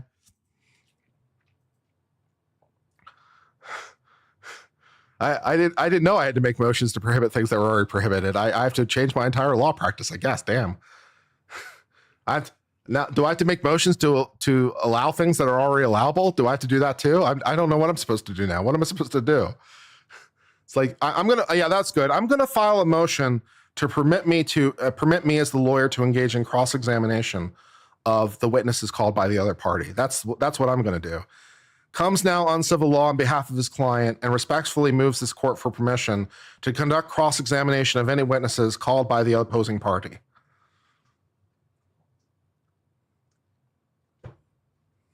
Can I do that? Can I? I don't know if I don't know. Okay.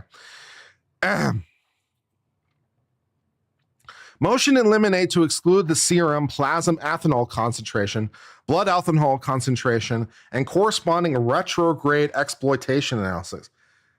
Extrapolation analysis. It's retrograde, man. That's fun. It's retrograde. That makes it sound cool. Now comes the defendant and moves this court to exclude evidence of the serum concentration test performed by Good Samaritan Hospital. As grounds for this motion, they state that, as acknowledged by the MSP forensic scientists, the ethanol result used in the reports was provided by an external party. The testing to obtain the ethanol results was not performed at the Massachusetts State's Police Criminal Laboratory, and therefore reports do not fall under that laboratory scope of accreditation. I mean, fair enough. Since the Commonwealth cannot establish that the blood test administered by Good Samaritan Medical Center is reliable, that's a completely separate issue. They might be certified by something else. I mean, come on. The serum plasma ethanol concentrations and corresponding blood ethanol and retrograde extrapolation, which derives the results from the initial results, should be excluded as unreliable. Okay. All right. On January 29th of 2022 at 7:26 a.m., Miss Reed was admitted to Good Samaritan Medical Center as a result of acute grief reaction she experienced after learning her then boyfriend, Officer John O'Keefe, had passed away. In addition to evaluating her, the hospital performed blood work and a urine drug test, which included the presence of drugs and alcohol. Miss Reed tested negative. The hospital, however, recorded alcohol of 93 milligrams per deciliter. Using the value of the test conducted by the hospital, and without ever applied for a warrant, how did the Commonwealth get a copy of this result? How did the Commonwealth get a copy of this blood result?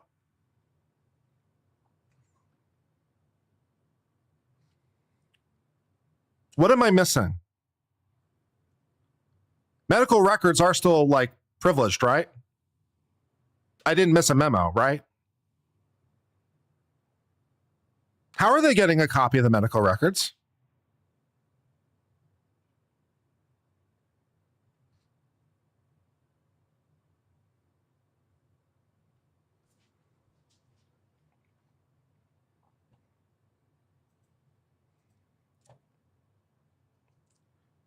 Using the value from the test they have conducted from the hospital, which how did they get that? And without having ever applied for a warrant themselves to test Miss Reed's blood, Massachusetts State Police performed a conversion. I think it's because she was legally sectioned? Like, you mean she was insane? Oh, that doesn't sound right. HIPAA, by the way, is not as absolute as you might think. HIPAA has many exceptions to it. So just screaming HIPAA into the chat, I hate to tell you it. Just screaming HIPAA into the chat is not going to do the trick necessarily. But I'm still back to they're fundamentally privileged. So I'm still back to my fundamental question, regardless of HIPAA. So yeah.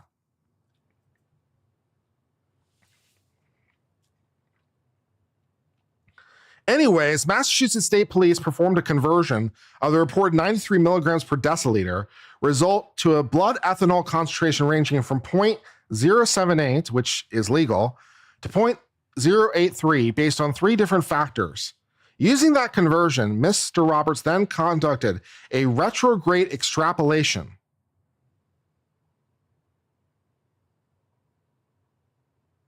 Based on wishes?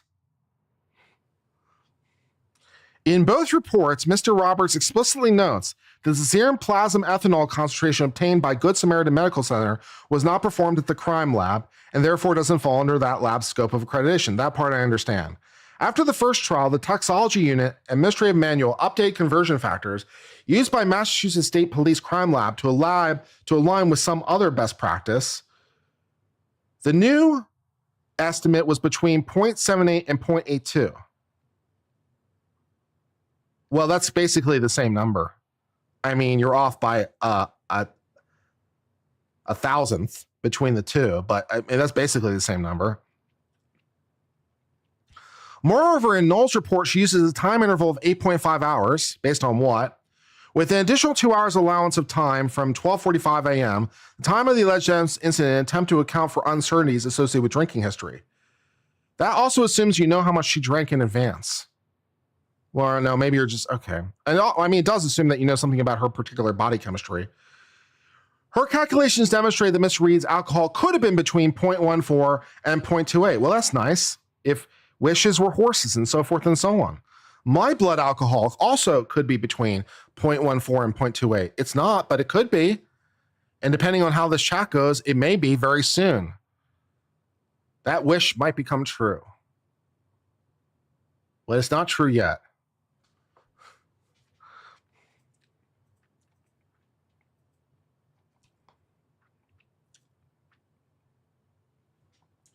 Retrograde extrapolation is a mathematical calculation used to estimate a person's blood alcohol level at a particular point in time by working backwards from the time the blood alcohol test was taken, taking into considerations of rate both of absorption and excretion.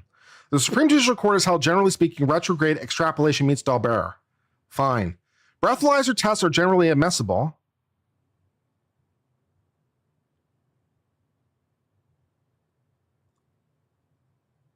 Why are you telling me that?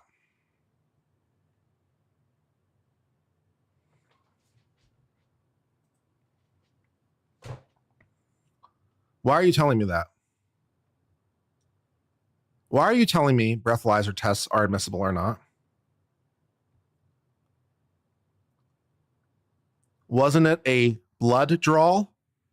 I seem to remember it was a blood draw. Why are you talking to me about a breathalyzer? How did a breathalyzer enter this conversation? From where does the breathalyzer come? How did it enter this conversation?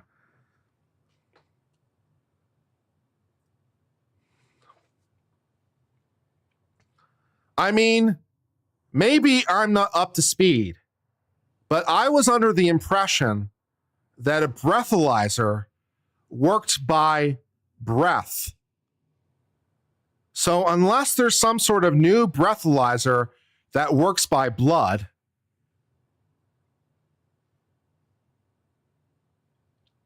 then I don't know why we're talking about the breathalyzer. I'm very confused. Breathalyzer tests are generally admissible without the need for retrograde exploration, without the need for expert testimony when taken within reasonable time. Some law lays out a narrow exception which expert testimony is required.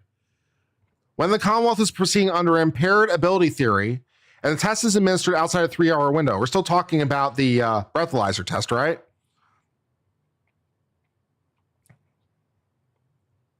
Just last year, the Supreme Judicial Court addressed the issue of defendant's consent to a blood test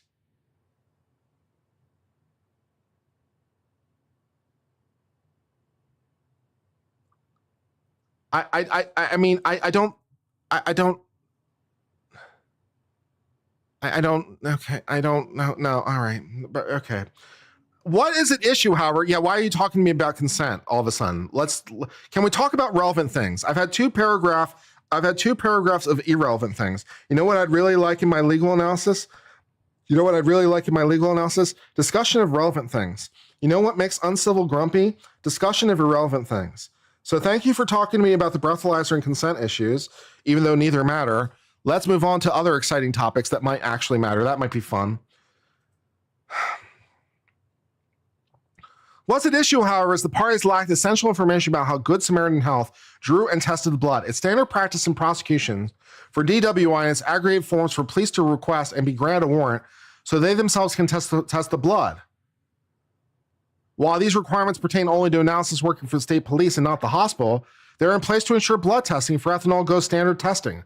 The Massachusetts State Police utilizes gas chromatography rather than enzymic imastrio testing, which presumably was used by the hospital here. What do you mean, presumably? You're the defense.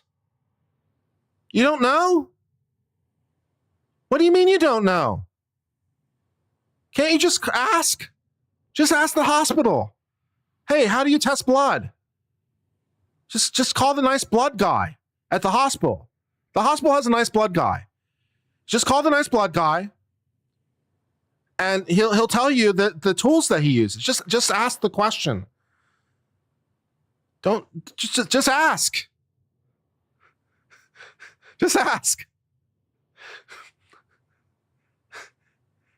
How you look at blood, yo? How the blood work? Can you tell me about the blood thing? Blood doctor. Yes, I can. Let me tell you about the blood. In medical reports under chemistry, there's annotation regarding drug testing that says this report is intended for clinical monitoring and management of patients. It's not intended for employment-related drug testing or court-related proceedings. Well, its intended use and its possible use are two totally separate things.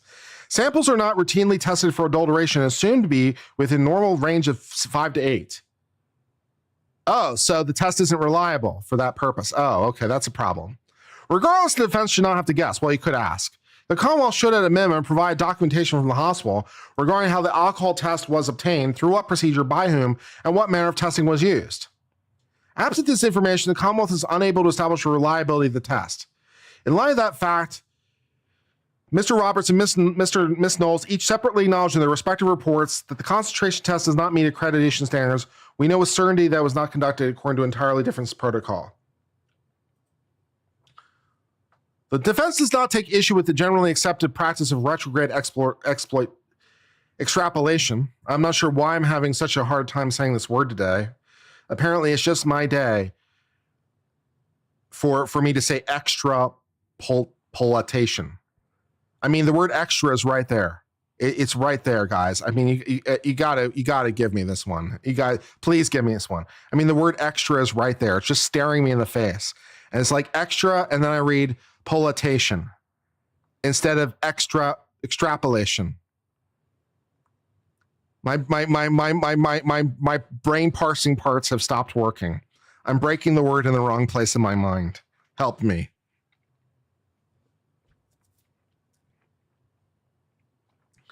Without reliable foundation information about the initial serum plasma result, the serum plasma conversion, the blood ethanol concentration, and retrograde exploitation.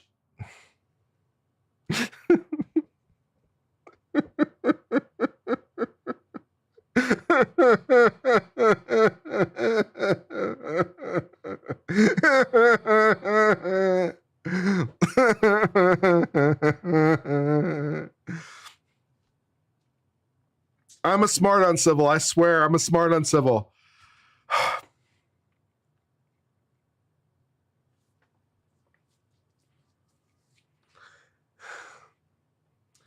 In testimony at trial, Mr. Roberts admitted that while a standing lab testing procedure is to conduct two separate tests within the laboratory, with Miss Reed's sample, he conducted no testing himself and merely assumed the hospital test was accurate. Both of their analyses were conducted with data they themselves did not connect.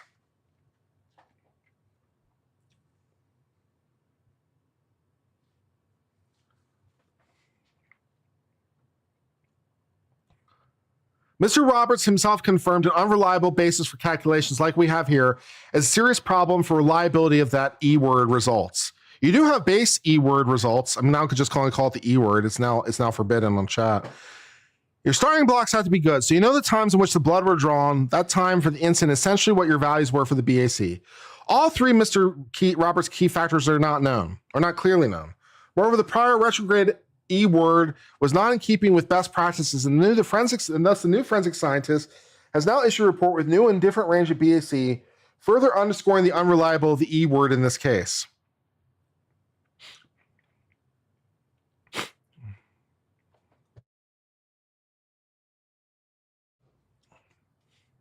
Accordingly, the serum plasma conversions and retrograde E-words should be excluded.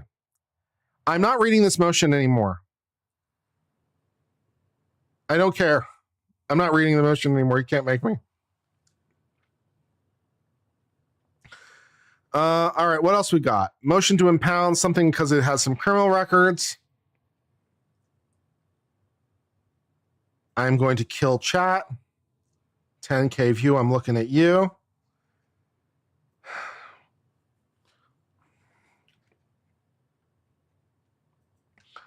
Motion eliminate to appoint court stenographer. We need a motion for that?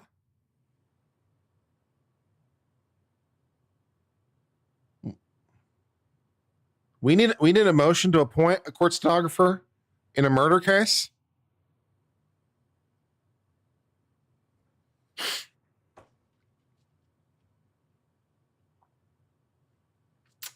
Okay.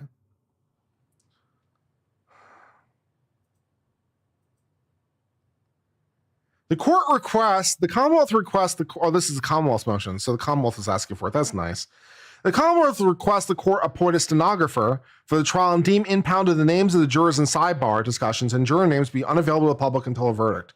Seems pretty reasonable. Read the one about not letting cause of death in. I'll get to it whenever I get to it. I'm reading in order as my sanity permits, which, as my sanity permits, is a very questionable standard right now. I'm not liking the blue background. Let me see what else I've got to work with in my thing. All right, let's see. What else do I got other than blue? Those are supposed to be spring colors. That's not working for me. Let's see what else we can do. Let's try mojito. Greens. I don't know if greens is really my thing right now. How about forest? That's deeper greens. Jungle? That's even deeper greens. Summer. That's weird greens. Pastel colors. Yeah, pastels can work. All right, we'll try pastel colors for a while. Pastels are nice. All right. Norfolk Superior Court uses a traditional courtroom stenographer and for-the-record equipment to record courtroom proceedings. For-the-record recordings may be available less than 24 hours after a courtroom event without any opportunity for a party to have notice or opportunity to object, or for a judge to consider a request to access sidebar. It appears that anyone can create an FTR account and request for access to partial recordings, which will be reviewed by the clerk, who authorizes access unless there's an order of impoundment or a judicial proceeding prohibiting access. The absence of an order of impoundment for all sidebar could result in those discussions being publicly disseminated. Showing a good call. Yeah, that's fine. You can have impoundment of that's fine. So that's all fine. You can have that. That's fine. What else you got? Commonwealth moves for an order of sequestration of all witnesses expected to be testified, except for some O'Keefe's and some Reeds. Interesting. So apparently they don't have any problem with the Alberts being excluded. Well, they're not necessarily witnesses. So, yeah. So they want some people allowed. As previously noted, apparently not the victim's father for some reason, which seems interesting. Not sure what that's all about. Yes, you can have your sequestration of witnesses. That's fine. What else you got? Motion in limine to allow in-court identification. The Commonwealth moves in limine to allow in-court identification of the defendant.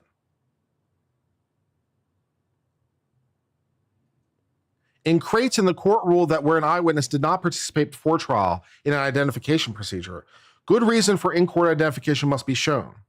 In Collins, this court applied the rule also applies to when an eyewitness to a crime has not made an unequivocal positive identification of the defendant before trial.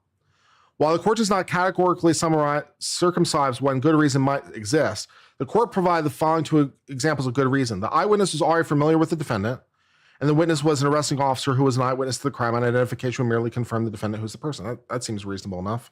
It's like, yeah, that sounds fine. The court explained that in these circumstances, the witness would not be identifying the defendant based on their memory. While there are no eyewitnesses to the crime itself, witnesses observed the defendant close in time to the crime and subsequent. Yeah, that's fine. So I have no problem with that. We can identify the defendant. That's fine. Okay. Preclude reference to and redact the manner of death.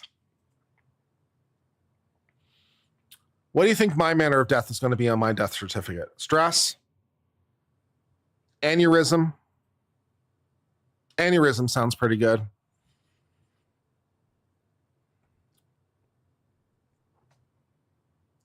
Stroke plus aneurysm.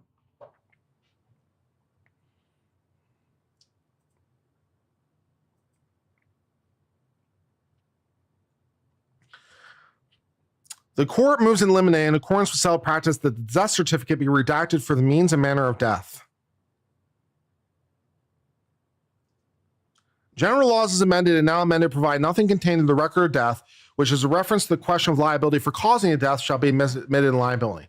In criminal trial, excluding from the death certificate the words homicide, suicide, accident, or in this case, undetermined, is better and safer course. I don't think so. Those other words are, I don't think so. Undetermined, no. Where a defendant does not dispute the validity of the death certificate or the fact that John O'Keefe is dead, maybe now would be a good time to dispute it, lol. The question of liability is left solely for the trial jury. For above reasons, the Commonwealth as this court is to preclude any reference to the manner of death. That's nice. That's nice.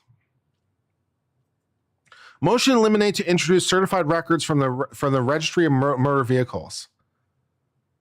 Yeah, you can have your certified records. That's fine. Motion eliminate to intend to obtain Corey records of potential jurors. Prior to swearing in the jury, the Commonwealth moves for an eliminate for the opportunity to inquire into the criminal records of jurors. And fair enough. That's perfectly fine. You can have that. Commonwealth's motion for offer of proof prior to defendant calling or surmising the Norfolk attorney.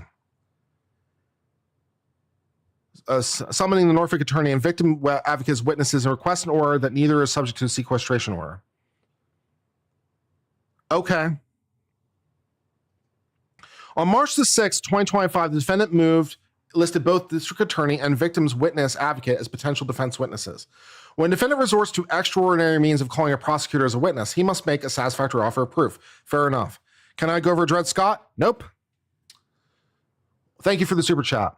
When a defendant resorts to the extraordinary means of calling a witness, he must satisfy the proof. A prosecutor should call only when there's a showing that the prosecutor's testimony is relevant, material, and not cumulative. The same principles hold true for the advocate. District Attorney Morrissey is elected official of Norfolk District, a position which he was first elected to in 2010. As such, the elected advocate of the people and chief law enforcement officer in Norfolk District. Mr. Nelson is an employee of the Norfolk District Attorney's Office as the assigned witness advocate in this case, has been assigned to the case since January 2022. During trial, it's especially important that the advocate engages in essential function as acting as a liaison between victims and witnesses in the district attorney's office. Neither the district attorney nor the advocate were precipient witnesses to the charges. To the extent the defendant may wish to impeach proposed Commonwealth witnesses as the statements, defendant's not shown the absence of alternate sources. Fair enough. To the extent the defendant is seeking either district attorney or advocate's opinions regarding witnesses' mental impressions, such an inquiry is privileged. Also fair. Therefore, they exclude. I mean, that's probably pretty fair, to be honest. Yeah, calling the prosecution or anyone who works for them is very extraordinary. And among other things, you need to be able to show you can't get it from anywhere else. And their own impressions are a work product. So I think that's right. I think that's right. So in the absence of a very strong showing by the defense, you would want that, you expect it to be granted. So that makes sense to me. I have no problem with that. We're using the word shock again. We're going to call this the C word now. Although Commonwealth also should probably be the C word. We can have C word 1 and C word 2. That won't get confusing in any way. Specifically, C word 1 seeks to use the following: surveillance videos, photographs, videos from crash reconstruction, videos for reconstruction at One Meadows, diagrams of a scene and roadway, and diagrams and digital forensic extraction to be projected on screen by a computer. Yes, you can have your projections on screen as a computer. That's fine. What else? Motion eliminate to allow Celebrite demonstration. Yes, you can have your Celebrite demonstration. That's fine. You can have your demonstration. That's fine. What else? Motion eliminate to admit the victim's out-of-court statements relating to statement of mind. Okay. So this gets a little bit into some of these issues with hearsay and stuff like that. And this gets also into that rule that we sort of breezed by that other case. The broad rule in hearsay interdicts the admission of a statement made out of court which is offered for the truth of the matter asserted. However, declarations of court may be admissible proof state of mind. The state of mind exception to hearsay calls for admission of evidence of the murder victim's state of mind as proof of defendant's motive to kill the victim when and only there is also evidence defendant was aware of that state of mind at the time was crime was likely to respond. A murder victim's attitude of contempt or hostility towards the defendant, which is known to the defendant, would constitute some evidence which augmented with other evidence might warrant a fact finder's determination defendant responded by killing the victim. There need not be direct evidence defendant learned the victim's state of mind, so long as the jury can reasonably infer it. The Commonwealth intends to introduce statements the victim made to his family members and close friends in the murder about the time of the thing. The Commonwealth also intends to introduce victim statements through text message authored by the victim and contained within the victim's cell phone that expressed his decision to terminate the relationship. I mean, this gets into some nuances of Massachusetts state law, which I don't know that I'm fully equipped to be able to adjudicate. In light of that decision that we sort of briefly alluded to earlier.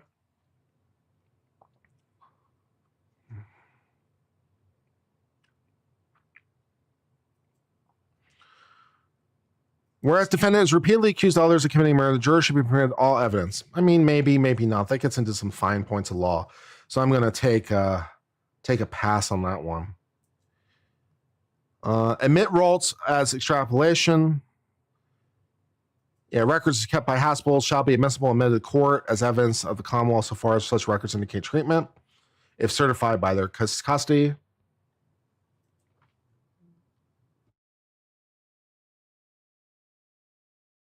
Sounds right to me. But I still don't know how they're able to get past privilege. So I don't know how they're getting past privilege. That is a more big concern to me.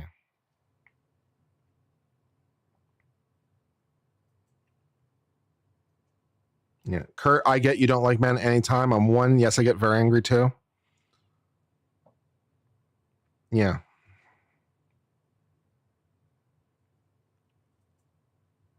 I don't like stupid. I don't like stupid.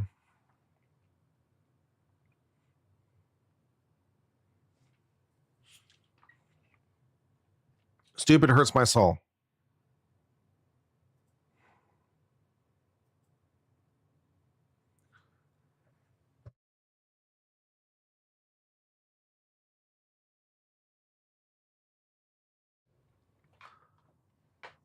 Now it comes the Commonwealth moves its court to refrain from making a reference to before the jury of alleged bad character of the victims or witnesses without court permission.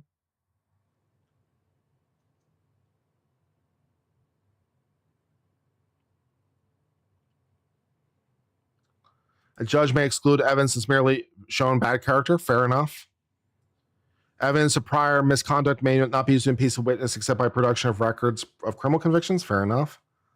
Yeah, fair enough. Defense has to stay within the bounds. You can't just you just can't go around attacking people's character. That's fair enough. I always try to be fair. I always really, really try to be fair. I don't necessarily always get it right, but I try. And I try to remain open-minded and correct mistakes.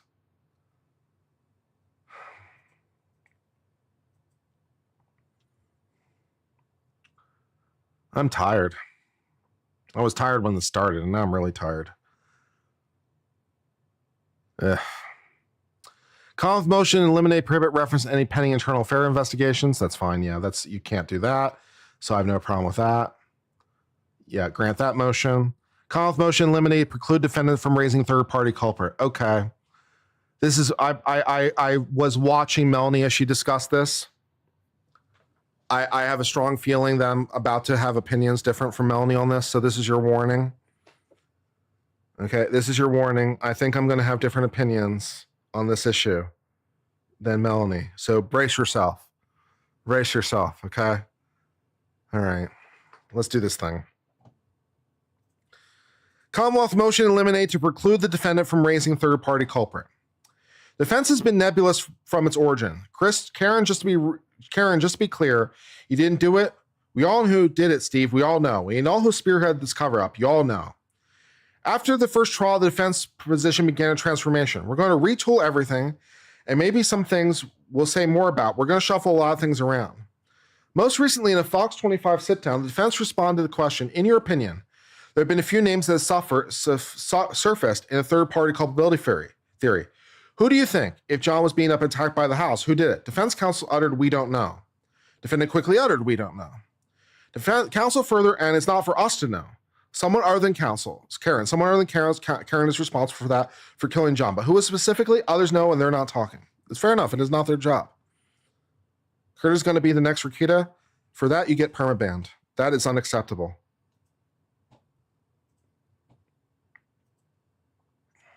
That is unacceptable.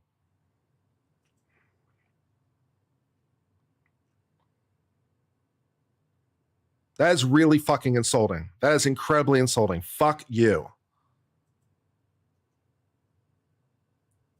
The evolving responses have vacillated from unidentified certain villain to not knowing who's responsible and have been the hallmark defense third-party culprit claim since its inception.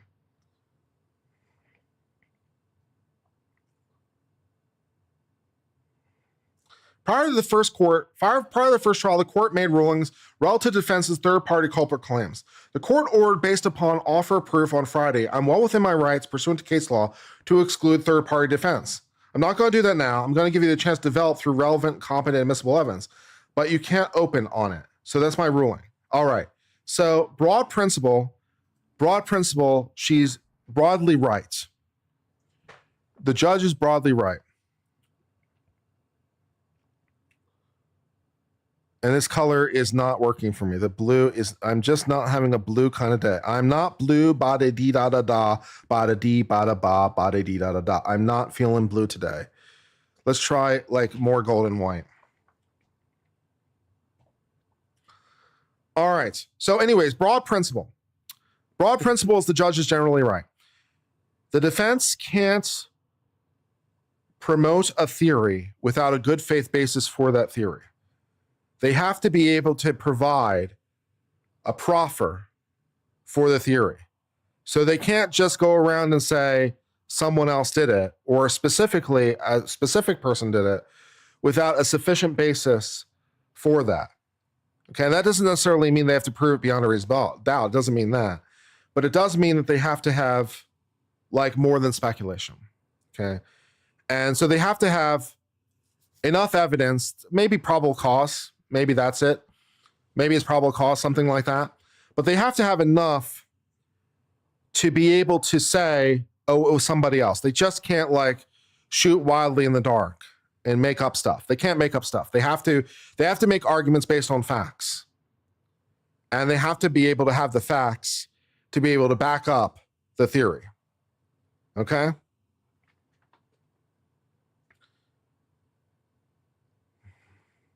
So that's the baseline principle. Despite the court's clear ruling, defense launched into third-party claims from the beginning of the open statement. Karen Reed was framed. Well, I'm not sure that's the same thing as a third-party claim. And I think there is some evidence to support that theory. Her car never struck O'Keefe, which is not a third-party claim. That's just a denial. She did not cause his death, and that means someone else did. That's logical. Yeah, if she didn't do it, somebody else did. Yeah, that's fine. Melanie who? Melanie Little. She's a great creator. We love her. Despite the court's okay. The evidence identifying or establishing third-party culprit was never forthcoming to the trial, and to this day continues to be non-existent. And then evidence of third party is admissible provided the evidence has substantial probative value. Yeah, it can't be too remote or too speculative. Yeah, that kind of thing. After 3 years, the defendant has yet to provide any evidence as to whom they suggest is the third-party culprit, or any evidence of an alternative circumstance that would have caused the victim's death. Well, I'm not sure that's true. They've suggested the dog bite. They've suggested the dog. The dog might have done it. You know, dog attacks can be vicious. Usually wild dogs, but still, dog attacks can be vicious, man. Dog, you know, don't want to fuck around necessarily with the dog. To accept the defendant's third-party culprit defense, the court would have to find defendant demonstrated the acts of other persons are so closely connected in point in time and method of operation to cast doubt upon identification of defendants as the person who committed the crime. Well, I have doubts relating to evidentiary problems, more to the point. The evidence must have a rational tendency to prove the issue raised and cannot be too speculative. Thank you, Michelle. I appreciate that. The evidence must have a rational tendency to prove the issue raised. Therefore, defendant would have provided the evidence of substantial probative value that another individual had motive, intent, and opportunity not only commit the murder of a vehicle and manslaughter. Yeah, if they want to accuse someone in particular, no doubt. If they want to accuse a particular person, for sure.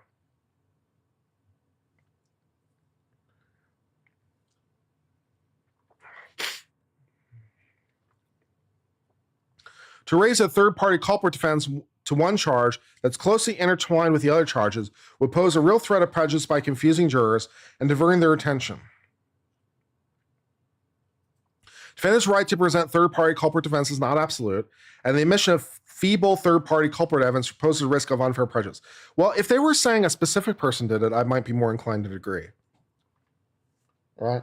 If they were trying to say a specific third person did it, I would agree. But Karen Reed didn't do it. therefore someone else did, is pretty reasonable. And Karen Reed is framed, also pretty reasonable. And there's a lot of evidence to support those theories. So I don't agree with the Commonwealth, but I disagree with them for maybe more nuanced reasons than Melanie Little suggested. I disagree with them for more nuanced reasons. It's like they're not right in theory. I mean, they're not wrong in theory. They're correct. They are correct in theory. They're just not right in application. So I have a slightly more nuanced take on the issue. Additionally, hearsay offered for the truth of the matter asserted that a third party is the true culprit. It is not hearsay. It is not hearsay. It is not hearsay. It is not hearsay. It is not a statement that was made out of court for the truth of the matter asserted. It is not hearsay. It is not hearsay. Do these lawyers think everything is hearsay? You get a hearsay, you get a hearsay, everyone gets a hearsay. Do they think everything is hearsay? It's not hearsay. It's not a statement that was made out of court.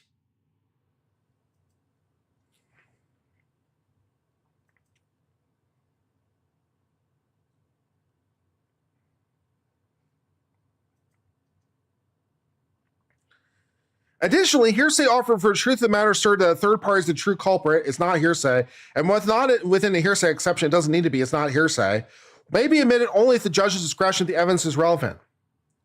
It's not hearsay.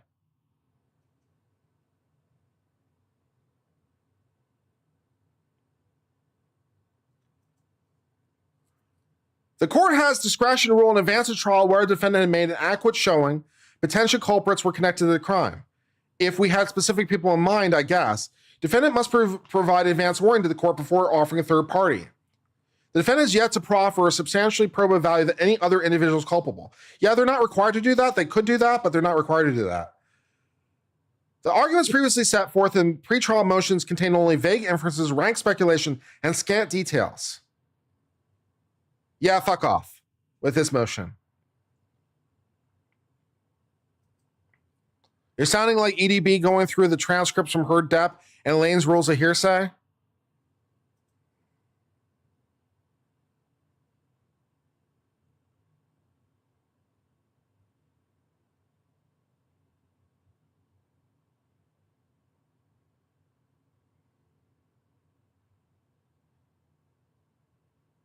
Yeah.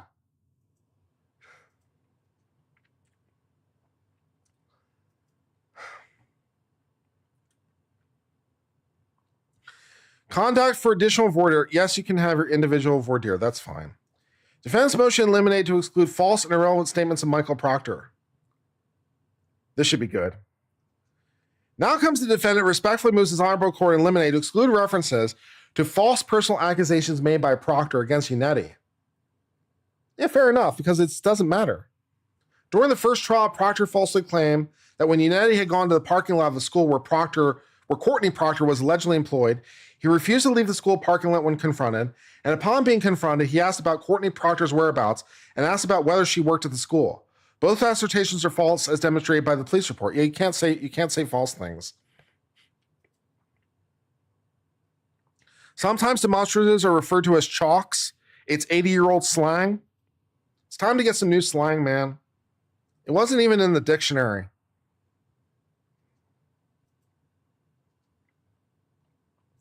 Miss Reed is accused of the following crimes. On June the 10th of 2024, Proctor testified as a witness for the Commonwealth in Miss Reed's first trial.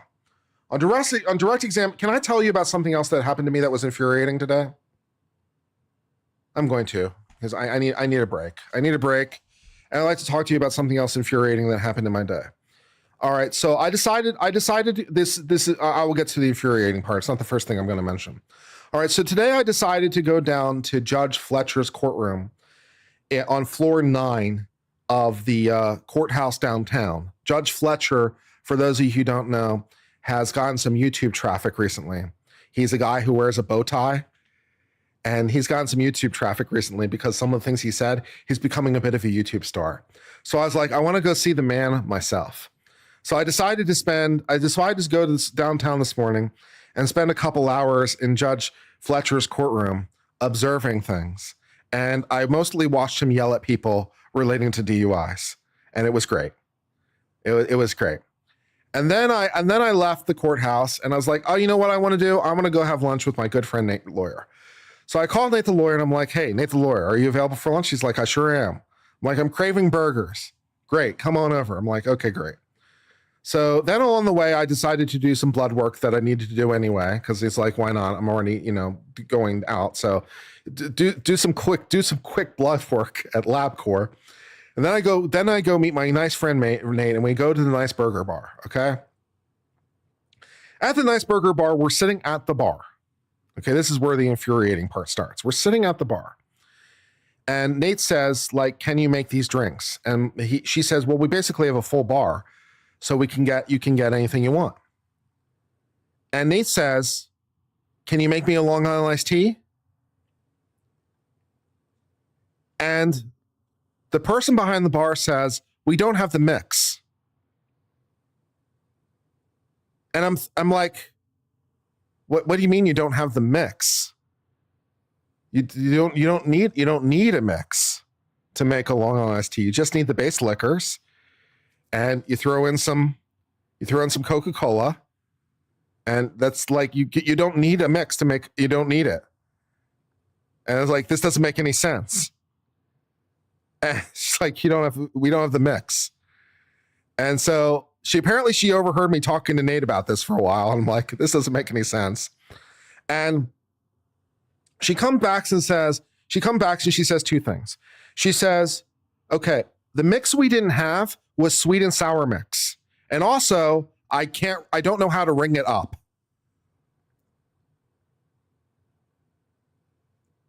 Several problems. First of all, you're a full service bar and you don't have sweet and sour mix. Second of all, you could just make your own sweet and sour mix. Third of all, you don't really need sweet and sour mix to make a Long Island iced tea. And fourth of all, what do you mean you don't know how to ring up a Long Island iced tea at a full service? What do you mean you don't know how to ring up a Long Island iced tea? What are you talking about? This is a full service bar and you don't know how to make a Long Island iced tea? What the hell? What kind of bartender are you? I'm screaming in my own mind. I'm screaming in my own mind. What do you mean you don't know how to make a Long Island iced tea? It's one of the most popular drinks made. It's one of the basic drinks. What do you mean you don't know how to make a Long Island iced tea? What do you mean you don't have sour mix? Do you not know how to make your own sour mix? Why do you need sour mix? What is your problem, lady?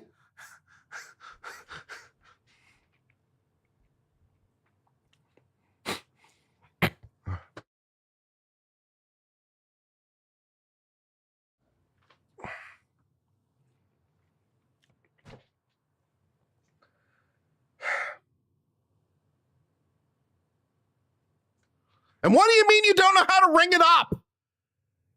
What do you mean you don't know how to ring up a Long Island iced tea? What kind of a bar is this? Help.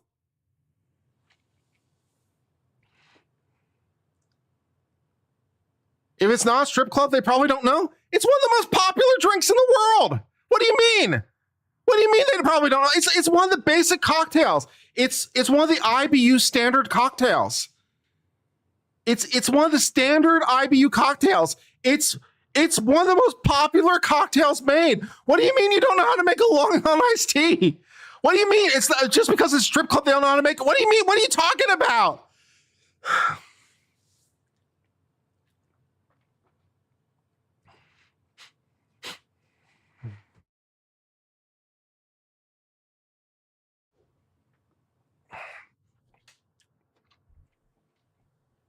It's also not super encouraging that you get your sweet and sour from a mix, but we'll press past.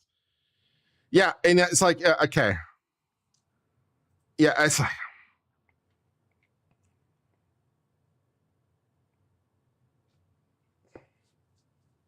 just take the booze bottles I mean, most bars keep the long iced tea ingredients on their rail because it's so popular. They just keep all those items right on their rail so they can just pick up the bottles and just do this.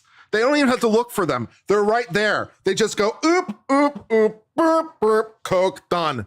I mean, come on.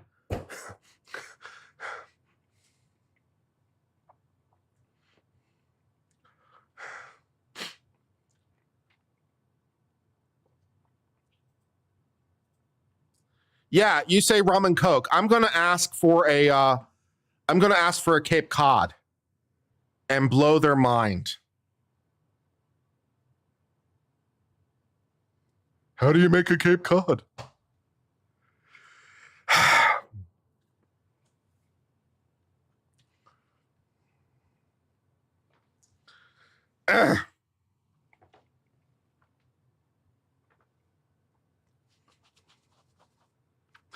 Yeah, right. Yeah, Cuba Libre. Yeah, that's right. Yeah. Next thing, yeah. I'm not going to ask for a rum and Coke. I'm going to ask for a Cuba Libre. Yeah, like, I'm not going to ask for rum and Coke. I'm going to ask for a Cuba Libre. Let's see if they can figure that one out. That'd be good.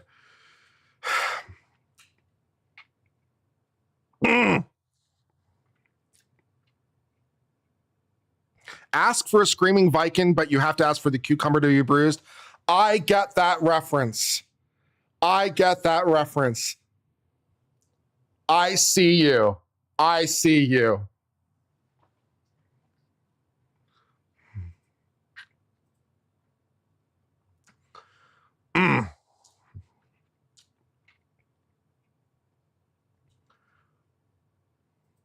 On June the 12th of 2024, Trooper Proctor testified as a witness for the Commonwealth in Miss Reed's first trial. On direct examination, he testified that while the investigation of Miss Reed was ongoing, he sent text messages to other members of Massachusetts State Police about Attorney Uniting, saying, "I hate that man. I truly hate that man." Ring doorbell does not record audio? Yes, it does. Yes, it does. I've seen oodles of photos. What do you mean Ring doorbell does not record audio? What are you talking about? Yes, it does. I've seen oodles of Ring doorbells online on YouTube. They absolutely record audio. What the fuck are you talking about?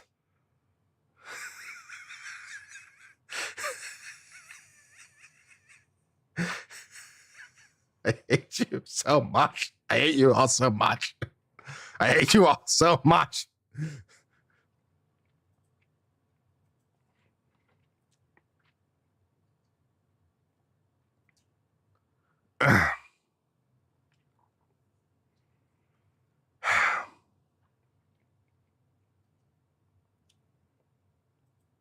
Trooper Proctor falsely claimed, apparently referencing rank and false hearsay, that Mr. Yannetti had been asked to leave the parking lot but refused. Trooper Proctor also falsely alleged that Mr. Yannetti asked someone at school if Mr. Proctor's sister was working there that day. He testified that Courtney thought she was being served, although there's no evidence that Courtney Proctor ever saw Mr. Yannetti that day.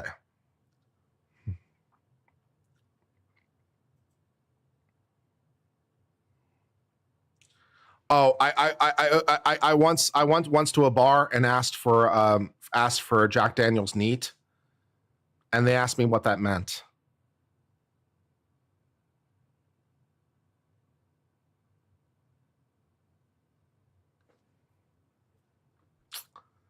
It means put the whiskey in the glass and don't do anything else. That's what it means. Just put the whiskey into the glass. That's all I want you to do. That's the extent of the things. It's a one ingredient recipe. Put the whiskey in the glass.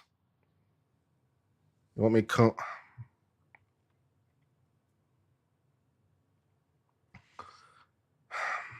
Or just hand me the bottle. One of the two. That'll be fine. On the rocks. Yeah. Yeah.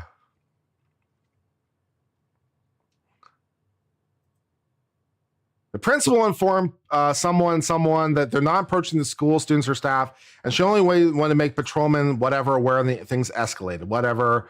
Trooper Proctor should be disallowing for making these statements. That's fine. Yeah, we can't allow you to make those statements. That's fine.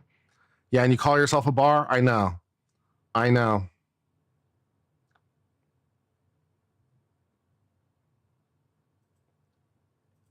I find that the sign of a good bar is if they have Armagnac, because it's hard to come by.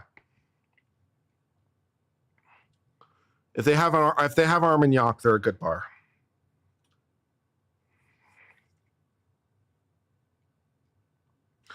For those of you who don't know, Armagnac is a type of brandy. I'll give you one guess where it comes from.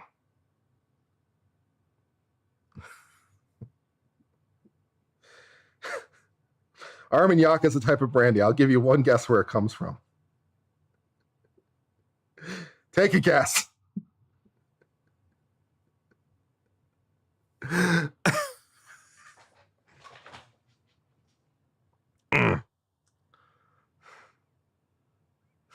I hate you all. I hate you all so much. I hate you all so much. It comes from Armagnac, which happens to be in France, but it comes from Armagnac. Court TV, Texas. No, it doesn't come from Texas. No. There might be a Paris, Texas, but that's not the same thing. Court TV, when are we going drinking? Court TV, you sent me that email one time and then we never talked again. Court TV, when are we going drinking? I need shots. I got the first several rounds. I got several. Yeah. When are we going? We're going doing some shots. When are we doing shots?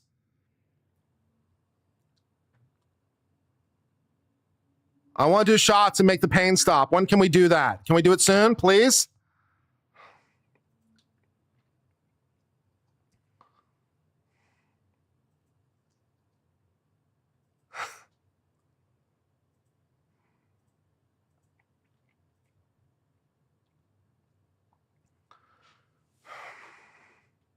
We need a drinking game. Court TV. Hey, Court TV, do you as an official organization, do you feel comfortable in sponsoring an official drinking game for the Karen Reed trial? That sounds like a good opportunity for you guys. I think what you guys should do in marketing is I think you should come up with an official drinking game for the Karen Reed trial, and I think you should promote it through all your media. That sounds like a really, really good idea, and it will expose you to no liability in any way whatsoever. I think you guys should come up with an official Karen Reed drinking game and promote it. Sounds like a really good idea. You should do that.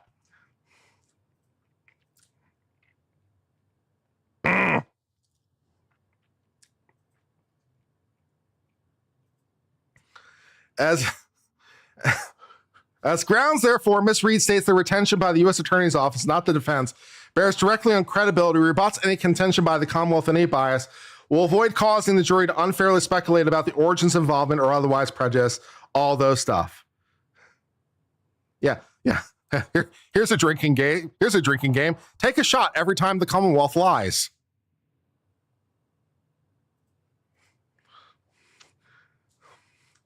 Furthermore, the Commonwealth, by its own admission, has admitted it's not the ARCA witnesses I have trouble with. Yeah, they lied about that too. Moreover, the Commonwealth states it does not care if the ARCA witness testified trial. I don't care about their opinions. I welcome ARCA. Come drink with me. Oh, Court TV, come drink with me. I will serenade you a song. Oh, my friends at Court TV. Court TV, come drink with me. I will sing you a song of love.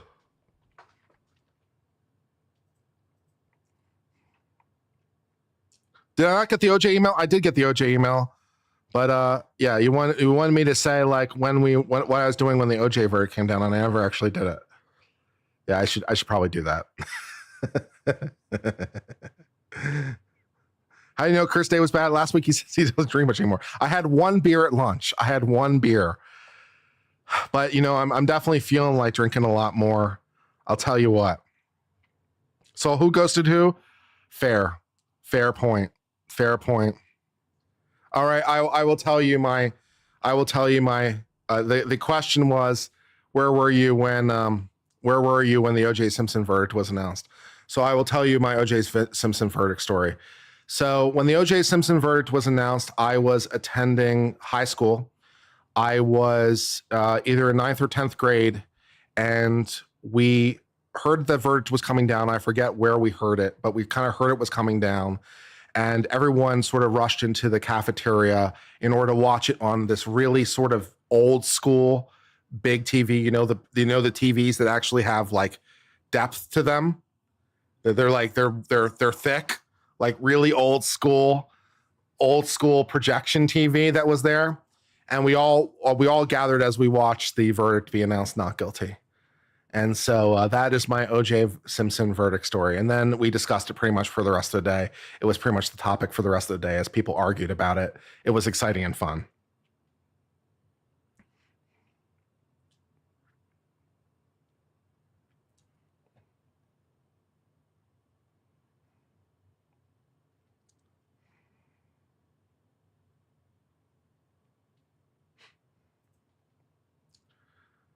So I can do that. I can break that out for a short for you if you guys like. But that's the O.J. Simpson story. I was attending a Christian private school at the time, which also made things a little bit more interesting.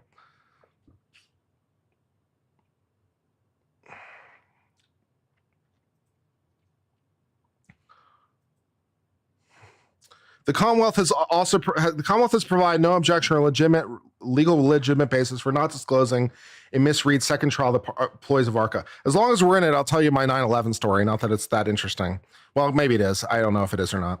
So I heard about 9/11 as I was walking across Clemson's campus because I went to Clemson. I was walking across Clemson's campus and I was walking past the bell that's at the top of the library. So there's the library, then there's a big reflecting pool, then there's a little amphitheater, there's a sidewalk that goes past the amphitheater, and then there's the bell there's a little bell that people can ring and stuff like that. So I was walking past the amphitheater on my way to a econ class, and someone who was passing me said a plane hit the World Trade Center, and I made a joke about it because, like many people, when I heard plane hit the World Trade Center, I thought, like a small personal plane. So I made, some joke about it, about, how someone wasn't paying attention and got lost and, hit the building.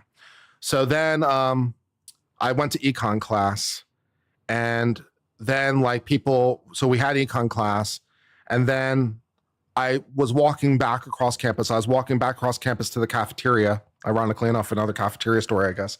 I was walking across the cafeteria in order to get my meal.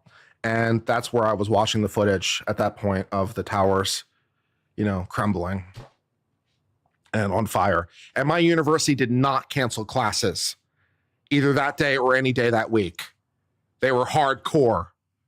They did not cancel classes. We kept going to class. And then there was a football game. I think, was there a football game that Saturday or not? There might have been. I forget whether or not they canceled it or not. We were hardcore.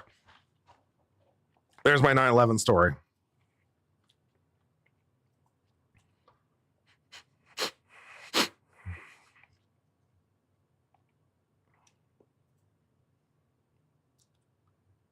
How old are you, Court TV, by the way? Just out of raw curiosity, how old are you? Don't tell me you won't tell. That's not fair.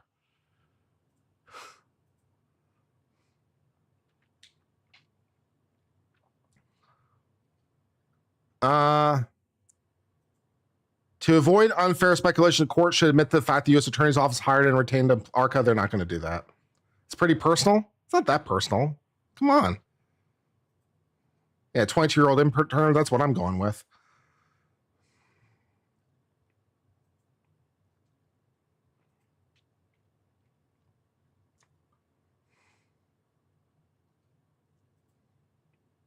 Spice Girls and Britney Spears were icons. Fair enough.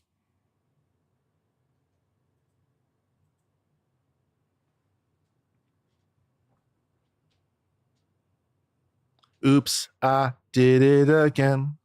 I played with your hearts, got lost in the game. Ooh, baby, baby. Oops, said it was love, but not that innocent.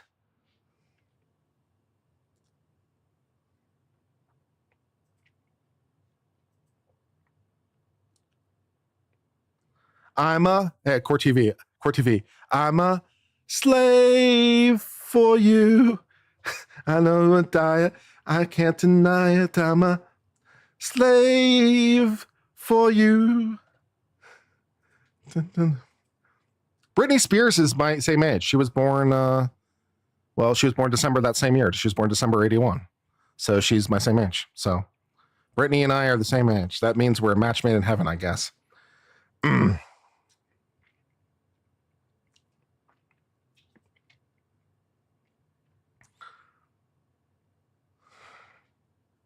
Spice Girls? How about Girls Aloud? I don't speak French, so I'll let my bed do the talking.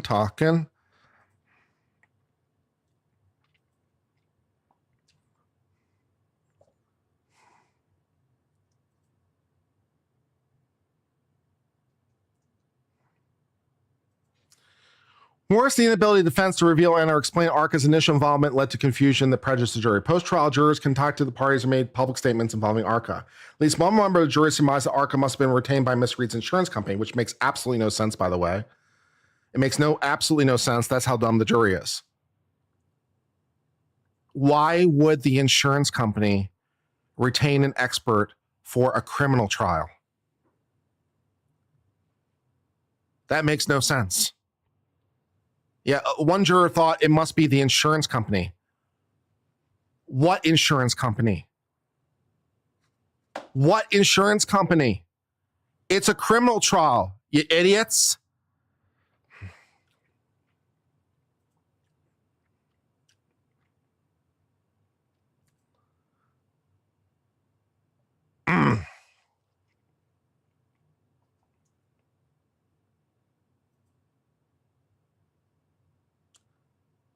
How about some old school? We could do some old school singing.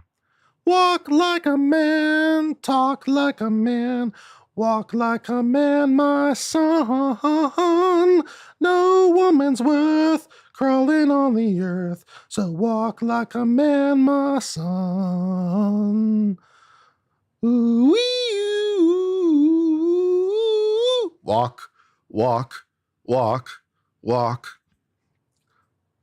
We can do some old school stuff, man. I got some skills. I got some old school crooning. If that's what will happen with Court TV. I can croon you in 1950s language. No problem. I got it for days. You have to go, don't cry? All right, well, I'll try not to. I'll shed just a little tear. But I will resolve myself as a man. Thank you for joining us for a while, Court TV. It was nice.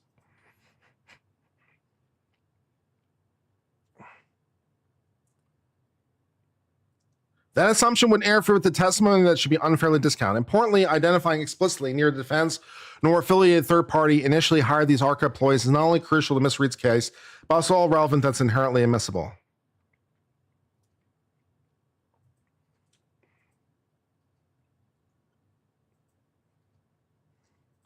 I'm not sure that they were impressed by my crooning. Maybe it was too much. Oh well. The trier, in fact, in this case, the jury is entitled to hear relevant evidence, particularly that makes a fact more or less probable than it would be without evidence, and where such a fact of consequence is determining the action.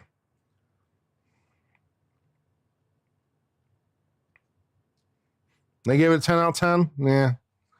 The information about hiring ARCA employees further could help the jury better evaluate defense theories of the case that Ms. Reed could not have been and was not responsible for death of O'Keefe. Essentially, by claiming who initially identified ARCA, Ms. Reed should allow, they're not going to allow that.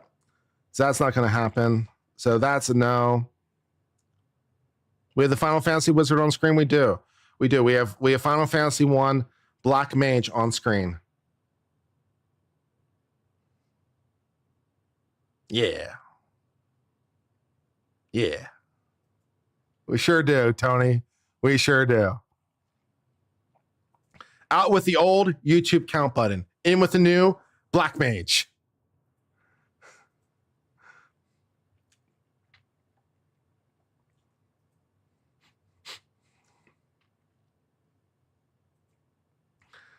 All right, what else we got going on?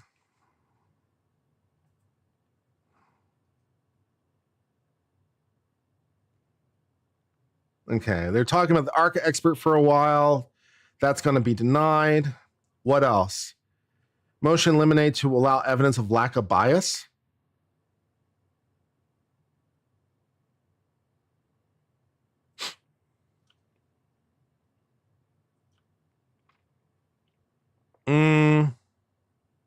Well, I mean, they said they were completely independent a couple times.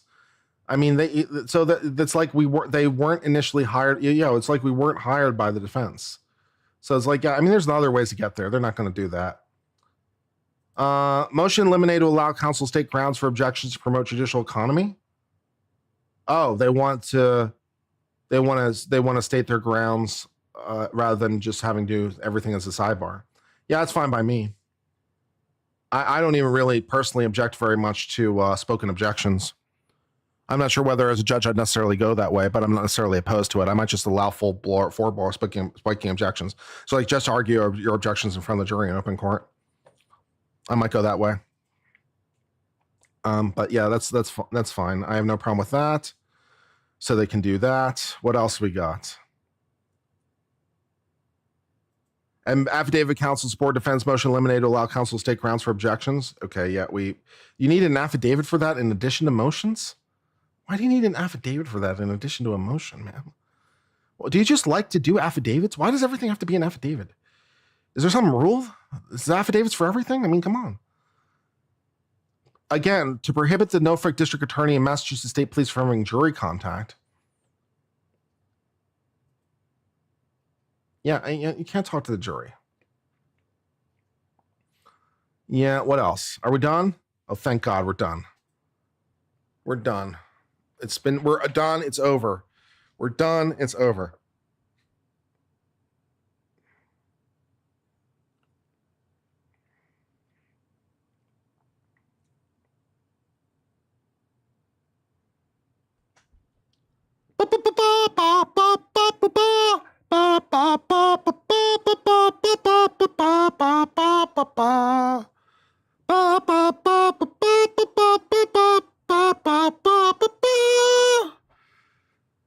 That was painful stream. That was a painful stream.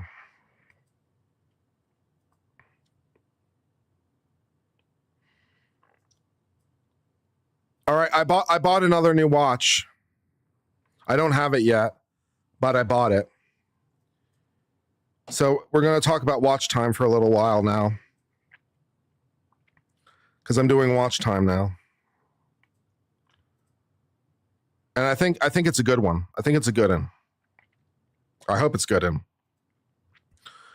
So let me show you what I bought.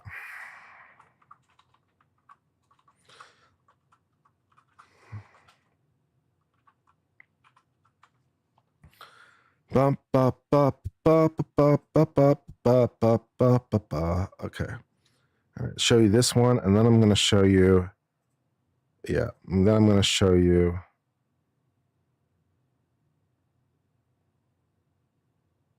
Oh yeah, you're going to like this one.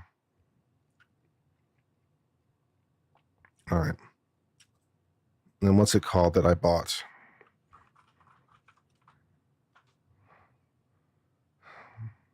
Yeah, I'm not sure what's up with these marks on my forehead. I'm not sure what that's due to.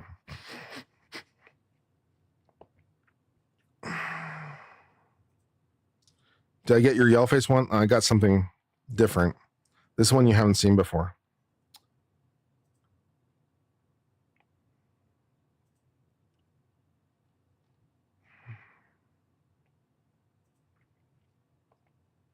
Mechanical. It's not mechanical, but it's pretty cool.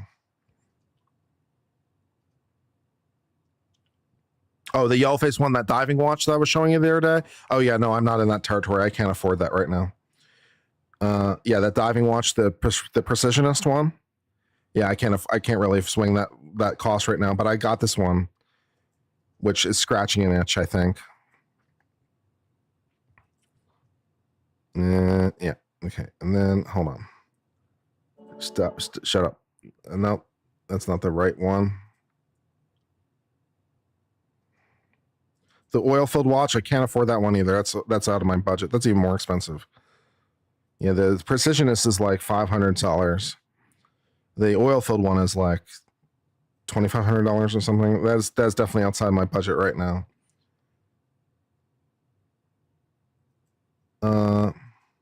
Okay, here we go. All right, so this one. All right. So I'm going to show you two things. Okay. All right. So I'll show you this one first. Okay. Make this nice and pretty. All right. So here is the first watch. This is called the Hamilton Field Murphy Auto, or Murph Auto. It is $1,000. It is an expensive watch. This was worn by the character Murph in the film Interstellar. If any of you guys saw the film Interstellar, actually it's 38 millimeter, so it's only $895, and it comes on a strap. So here it is. So here's this one. Here it is in 38 millimeter with a metal strap, $945. Okay, so this was worn by the character Murph in the film Interstellar. It's very pretty. It's a simple watch with very easy read numbers. It's an automatic watch, Swiss made, no muss, no fuss. Okay. So that watch is $945. Instead of that, I bought this watch. Now you might notice some very similar design cues between this watch and this watch, this watch, and this watch, this watch, and this watch. You may notice some very, very similar design cues between these two watches. Okay? This one is made by a company called Militato, 38 millimeter, $85. So you can buy this Hamilton for $945, or you can buy this one for $85. So I bought it for $85. Now, this watch is not automatic. This watch is quartz, but, and here's the cool detail. It has a smooth secondhand quartz. This uses, you see this VH31? You see that as part of the name, VH31? VH31 refers to a particular movement from Seiko. So this is a Seiko movement. And the VH31 is part of their mecha quartz movements. So it's sort of a hybrid. It's a sort of a hybrid.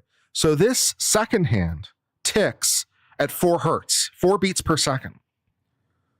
So a mechanical typically ticks, and I don't know what this one ticks at exactly, but a mechanical typically ticks at like 5 or 6 hertz, right? 4 to 6 hertz, let's say. So a mechanical typically ticks at 4 to 6 hertz. And this watch also ticks at 4 hertz. So you get the same sweeping second hand with this watch, even though it's quartz, that you do with this one. So you get a very, very similar look, and you get a very, very similar operation for $85 as opposed to $945. The only downside to this watch is because it uses that sweeping second, it consumes a lot more power. That's why most quartz watches don't use it, because to tick 4 times a second eats a lot more power. So the downside of this watch is the battery will only last about 2 years instead of like 5 years for a typical quartz. So that's the downside. The downside is you have to change the battery on this every 2 years. But it's a quartz, and it's a Seiko quartz, so it probably never has to be serviced. It will keep it's a quartz. So it's, a mechanical watch. This isn't even COSC certified. So this watch is probably plus or minus 30 seconds a day. The $945 is a mechanical. It's probably plus or minus 30 seconds a day. Right? Whereas a quartz is plus or minus 15 seconds a month. So this watch doesn't really do very good in keeping time. This watch is much better at keeping time. And it's $85. So I got the $85 watch. It was $90 with tax, or 90 something dollars with tax. So I got it for under $100. Under $100, I get this watch, except this watch. It's not this watch, but it is this watch. And so, yeah, this Japanese sweeping second movement. And it's a sapphire crystal. It's a sapphire crystal on the watch. It's sapphire crystal, 100-meter water resistance with a screw down crown for $100. So I'm like, sold. I bought it. Kick ass.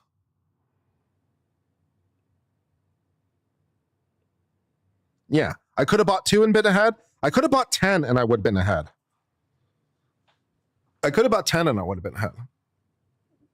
So the fact that this has a sweeping hand movement is just super, super cool. So I decided to buy that. And that will be an outstanding watch, I'm pretty sure. And if I don't like it, it was $90. So, nothing to write home about. So easy. Right. And the funny thing is there's a lot of watches. This is called an homage, by the way. Although this is more of a clomage, but that's another thing. Like when you have a watch that looks a lot like another watch, it's called an homage. And some people in the watch community look down on them. But you can get watches that look an awful lot like other watches for a lot less. So if you're on a budget and you want a watch that looks like a watch that you can't afford, there's probably some Chinese company that makes a watch that looks really, really similar. And that's assuming that you just don't want to go ahead and buy a clone and just commit trademark infringement, which you can do that too. But this is not a clone because it doesn't have any of the branding. Right? It doesn't have any of the branding. It's not pretending to be a Hamilton. It doesn't have the Hamilton markings. It doesn't say Hamilton. It's not attempting to be a Hamilton. It doesn't have the trademark markings. So this is an homage. Some people look down on them. I think they're awesome.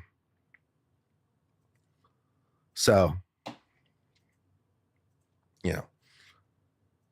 and just to demonstrate the point, for example, there's this one, which we talked about a little bit the other day. SN, this is 017. Yeah. So for example, there is this watch.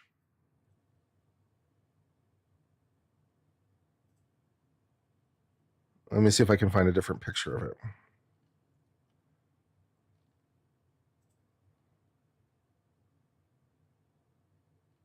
There's this watch.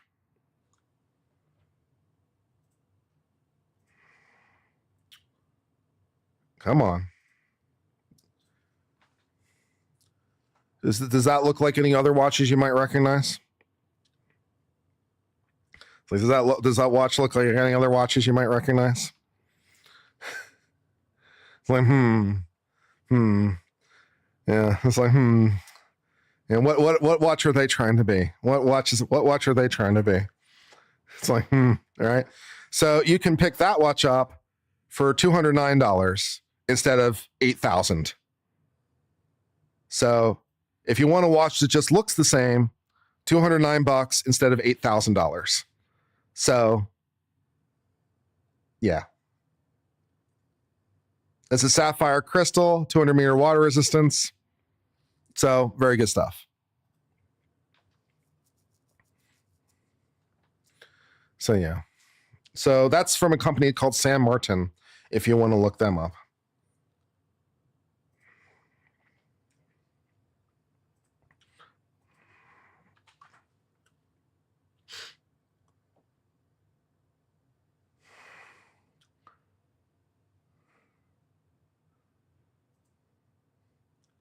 And here is another one that's a little bit better. This is slightly better quality, a version of it. So if you're willing to spend $300 to $400, you can get this one, which is a little bit better quality than the other one. If you want just a little bit up your quality. So you can get something like that in your choice of colors. So all those good things. Tag diver, so treat yourself. Like, I don't really have that kind of money. And the watch that Nate got for me recently, I really love this watch so much. I really like this watch a lot. This is definitely like my beater watch. So if I need to go out or if I need to go swimming or anything like that. So if I need to like play sports or go swimming or go to the gym or anything like that, that might be a little bit rougher. This is my watch for that.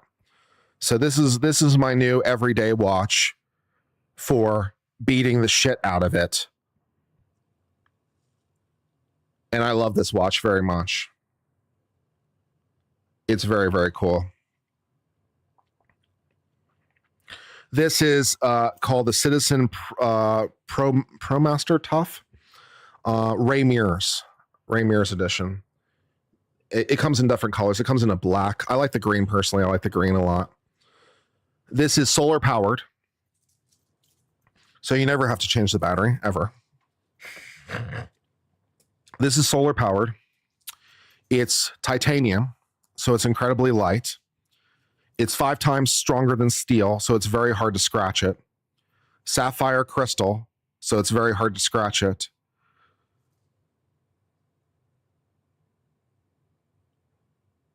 And it's a mono block of titanium. It's one solid block of titanium. See, because it doesn't have a back. See, it doesn't have a back. It doesn't have a screw down or anything. There's nothing there. It's a solid block. It's a mono block. There's no break in the block. It's a mono block of titanium. One solid block of titanium. It's incredibly light. And it's just beautiful. It's very, very beautiful. I love this watch. This is about $400. So this is a really great watch, and you can just beat the absolute shit out of this watch, and it will keep working. So, and it's magnetic resistant. So it's magnetic resistant. You know, so you could take it into an MRI if you wanted to. You can take it into an MRI because it's magnetic resistant. So it's like, you know, it's like, yeah, okay. The fact it's titanium doesn't hurt because titanium, of course, is non-magnetic. So that helps a lot. So it's like, yeah, you could take it into an MRI because it's not magnetic. So yeah, that's all cool. Yeah, first thing that always happens is scratch glass. I know. You don't have to tell me. I've owned way too many mineral crystals. Yeah, I always scratch the hell out of mineral crystal. You know, I scratch the hell out of mineral crystal. Sapphire is the way to go. It's like sapphire is the way to go. It's like technically it's more brittle. So technically you can cause it to shatter easier than mineral crystal. But I've never shattered a sapphire crystal. And I've definitely scratched the hell out of mineral. So sapphire is the way to go. I mean, it's rated 9 on hardness. It's, you know, it's really, really hard. Sapphire is the next hardest thing next to diamond. So it's like, it's very hard to scratch sapphire. So it's nice. Yeah, MRI plus ferrous metal is a bad time. Yeah. Yeah. That's why you have to get a watch that can resist the magnets. So you could take this into an MRI. Yeah. If you keep an eye on the secondary market, you can get a good deal on the Hamilton Murphy. Yeah, probably, but probably not as good a deal as I got for the exact same look. So, plus it's a more accurate watch. So it doesn't have the you know, provenance that the other watch does, but you know, so that's fine. I'm just going for the look. What do I care? So I like watches.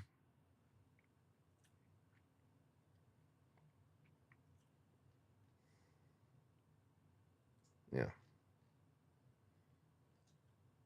So if you have a husband or wife who has trouble like wearing watches, they have a tendency of breaking watches. Like, get this, or get a G-Shock. It's like, they'll never break it. If they break it, they were trying really hard, right? Some people are like, I can't wear watches. I break them all the time. I'm like, let me know if you break this one, right? It's like, I don't think you're going to do it. You'd have to try pretty hard.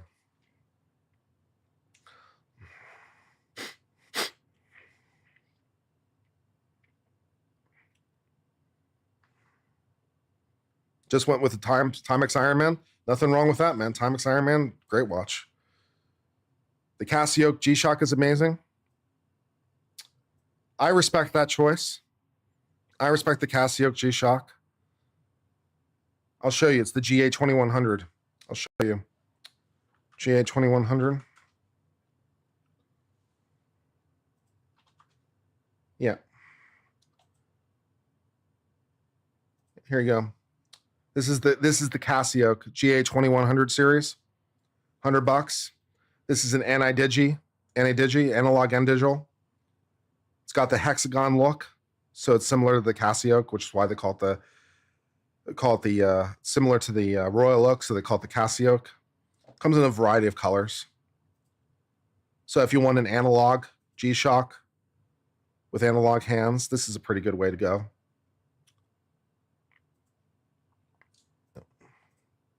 Comes in colors and shapes and all kinds of things. Here's one in blue, one in white. They come in lots of different colors. This is a good choice. This one's 40% off right now. It's $100 to you. Hey, that's a good deal. It's a 40% off sale. Time to get buying. That's what you have? Yeah, it's a good choice. It's a very good choice.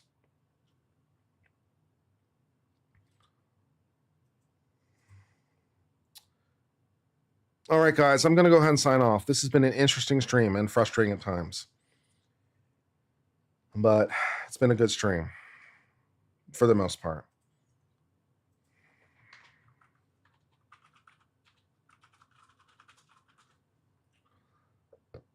Okay. Yeah. Welcome to the Uncivil Shopping Network. You know it, baby. All right, I'm going to go ahead and sign off. I'll talk to you guys later. Bye-bye for now.